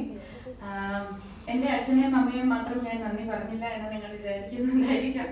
കാരണം ഒരിക്കലും നന്ദി പറഞ്ഞാൽ തീരാത്ത വ്യക്തികളാണ് അമ്മ, അപ്പ, അമ്മ, ഇവർ 3 പേരും. അതുകൊണ്ട് ഒരുപാട് സ്നേഹം മാത്രം. ഇതെല്ലാം സാധ്യമാകുന്നത് തീർച്ചയായിട്ടും കുടുംബത്തിന്റെ ഒരു വലിയ പിന്തുണയുള്ളത് കൊണ്ടാണ്. ശബരിയുടെ ചേട്ടനും കുടുംബവും ഇവിടെയുണ്ട്. അപ്പോൾ എല്ലാവർക്കും ഹൃദയത്തിന്റെ ഭാഷയിൽ സ്നേഹം മാത്രം നേർന്നുകൊള്ളുന്നു. ഒരു ചെറിയ കാര്യം കൂടി പറയാനുണ്ട്, പറഞ്ഞോളൂ സർ. വിവർത്തനത്തിന്റെ കാര്യം നമ്മൾ പറഞ്ഞത് കൊണ്ട് തന്നെ കഴിഞ്ഞ ആഴ്ച ഋഷിരാജ് സിംഗ് സാറിന്റെ ഒരു പുസ്തക പ്രകാശനം ഇവിടെ നടക്കുകയുണ്ടായി. ബഹുമാന്യനായ മുഖ്യമന്ത്രിയായിരുന്നു അന്ന് അത് പ്രകാശനം ചെയ്തത്. വൈകും മുൻപേ എന്നുള്ള ഒരു പുസ്തകമായിരുന്നു അത്. അതും പേരന്റിങ്ങിന്റെ ഒരു ചുവട് പിടിച്ചിട്ടുള്ള ഒരു പുസ്തകം തന്നെയാണ് തീർച്ചയായിട്ടും. ആ പുസ്തകം ഇംഗ്ലീഷിലേക്ക് ട്രാൻസ്ലേറ്റ് ചെയ്യാൻ, വിവർത്തനം ചെയ്യാൻ സാർ എന്നെയാണ് ഏൽപ്പിച്ചിരിക്കുന്നത് എന്നുള്ള ഒരു സന്തോഷ വാർത്ത കൂടെ അറിയിക്കുകയാണ്. തീർച്ചയായിട്ടും അത് അടുത്ത കുറച്ച് മാസങ്ങൾക്കുള്ളിൽ ചെയ്യാൻ സാധിക്കുമെന്നുള്ള ഉറച്ച വിശ്വാസത്തിൽ നിങ്ങൾക്ക് എല്ലാവർക്കും നന്ദി രേഖപ്പെടുത്തുന്നു. ഒരിക്കൽ കൂടി ഈ ഒരു സായാഹ്നത്തെ ഇത്രയും സമ്പുഷ്ടമാക്കിയതിലും ഇത്രയും സ്നേഹം നിറഞ്ഞതാക്കിയതിലും ഇവിടെ എത്തിച്ചേർന്ന നിങ്ങൾക്ക് ഓരോരുത്തർക്കും, എന്റെ സുഹൃത്തുക്കളുണ്ട്, മൈത്രിയുണ്ട്, മൈത്രിയുടെ കുടുംബമുണ്ട്, രാമകൃഷ്ണനുണ്ട്, ഒരുപാട് പേർ എനിക്ക് ഇവിടുന്ന് കാണുന്നുണ്ട്. എല്ലാവരോടും ഹൃദയത്തിന്റെ ഭാഷയിൽ ഒരിക്കൽ കൂടി നന്ദി രേഖപ്പെടുത്തിക്കൊള്ളുന്നു. നന്ദി, നമസ്കാരം.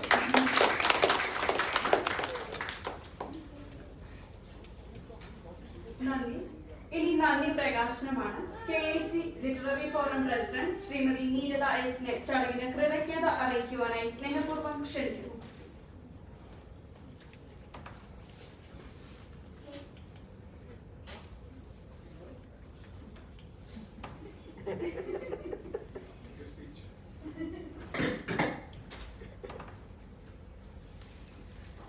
സ്റ്റേജിൽ ഇരിക്കുന്ന വിശിഷ്ട വ്യക്തികൾക്കും ഇൻവൈറ്റഡ് ഗസ്റ്റിനും എൻ്റെ നമസ്കാരം. ദിവ്യയുടെ ദിവ്യപ്രഭ തിളങ്ങി നിൽക്കുന്ന ഈ അവസരത്തിൽ എന്താണ് ഞാനൊരു വോട്ട് ഓഫ് താങ്ക്സ് ആണ് പറയേണ്ടത്. അത് കഴിവതും ബോറാക്കാതിരിക്കാൻ ശ്രമിക്കാം. അതിൽ ദിവ്യ എല്ലാവരെയും നന്ദിയും പറഞ്ഞു കഴിഞ്ഞു. എങ്കിലും കേരള ഇന്റർനാഷണൽ സെന്ററിന്റെ ലിറ്റററി ഫോറത്തിന്റെ ചെയർപേഴ്സൺ എന്ന നിലയ്ക്ക് ഞാനൊരു ഒഫീഷ്യൽ വോട്ട് ഓഫ് താങ്ക്സ് പറയുകയാണ്. ആദ്യമായി, it's my pleasant and privileged duty to extend a warm vote of thanks in this August occasion. First and foremost, I thank Sri R. Sri Lekha, IPS, our first IPS lady, IPS officer, I thank her for graciously releasing this book translated by Dr. Divya Iyer. She has been bold in stating that she grew up with a lot of complexes, and it's outstanding to see that breaking all these shackles of complexes, Madam has been shining brilliantly in this firmament of police duties. Thank you, ma'am. And she attributes that to an inner call. So I wish that all women who come forth have that spark which they don't ignore and shine forth. We extend our gratitude to Ambassador T.P. Srinivasan, former diplomat and Director General of Kerala International Center, for supporting the launch and presiding over the book release with his inspiring presidential address. T.P. Srinivasan sir has also been instrumental in mentoring many new aspiring authors through the popular KIC Literary Forum, a vibrant platform for both young and seasoned writers. His address, interspersed with personal anecdotes and observations, he has stressed the need for more translations that will surely place us on the in the world literature, with many writers from Kerala emerging as Nobel writers.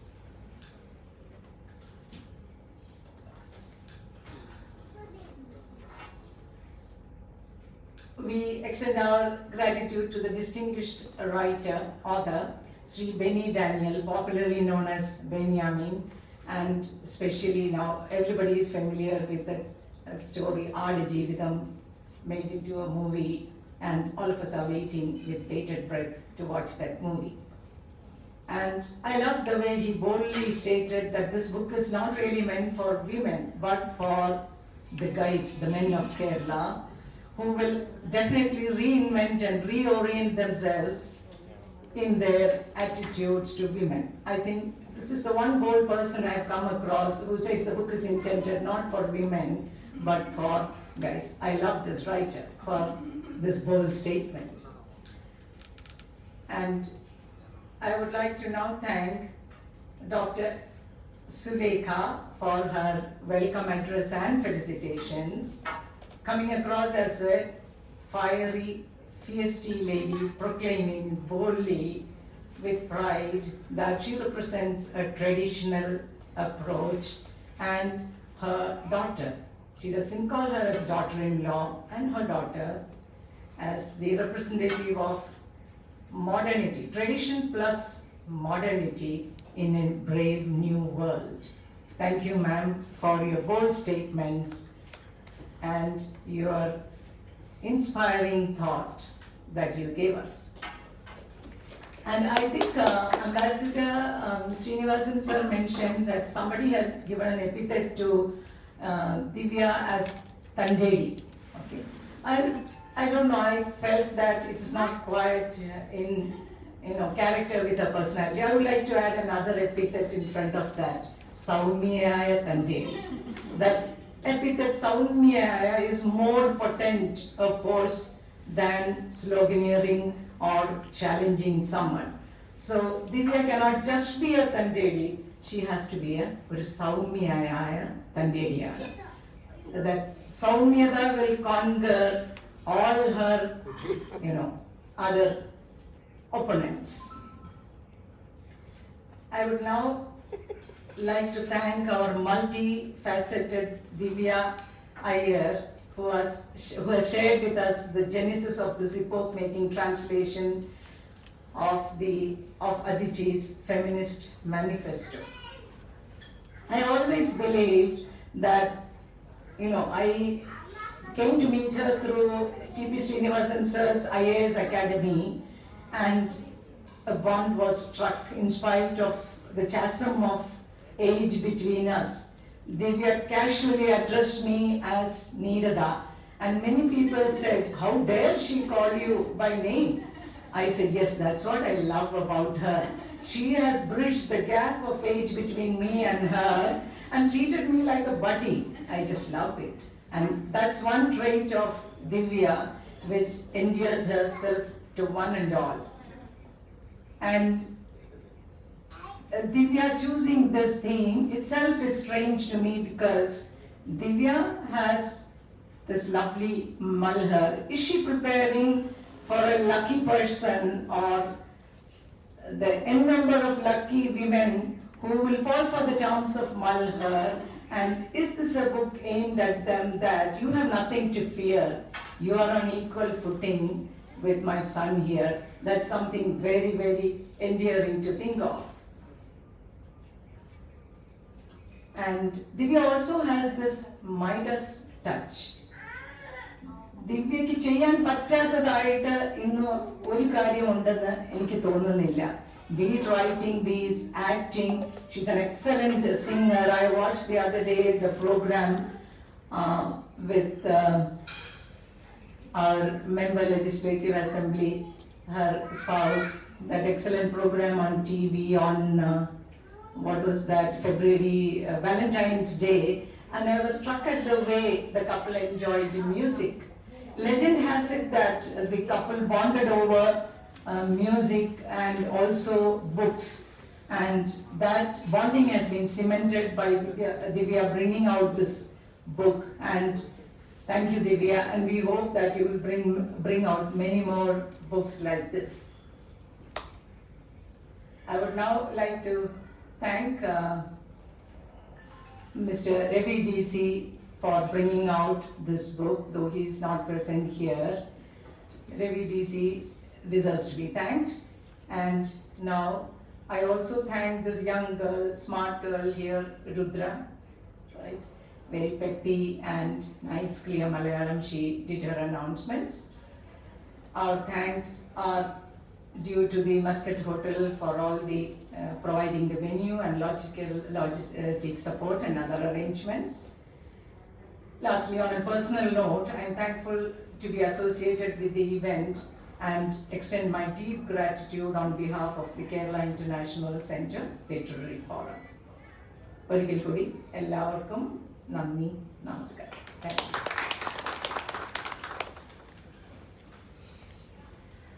ഔദ്യോഗിക ചടങ്ങുകൾ അവസാനിച്ചിരിക്കുകയാണ്. ഈ ചടങ്ങിനെ മനോഹരമാക്കാൻ ഇവിടെ സന്നിഹിതരായി തങ്ങളുടെ വിലപ്പെട്ട സമയം നീക്കിവെച്ച കേരളത്തിലെ ഉന്നത ഉദ്യോഗസ്ഥർ, വിവിധ കലാരംഗങ്ങളിലെ പ്രമുഖർ, രാഷ്ട്രീയ നേതാക്കൾ എന്നിവർക്കെല്ലാം സ്നേഹം നിറഞ്ഞ നന്ദി ഒരിക്കൽ കൂടി അറിയിക്കുന്നു.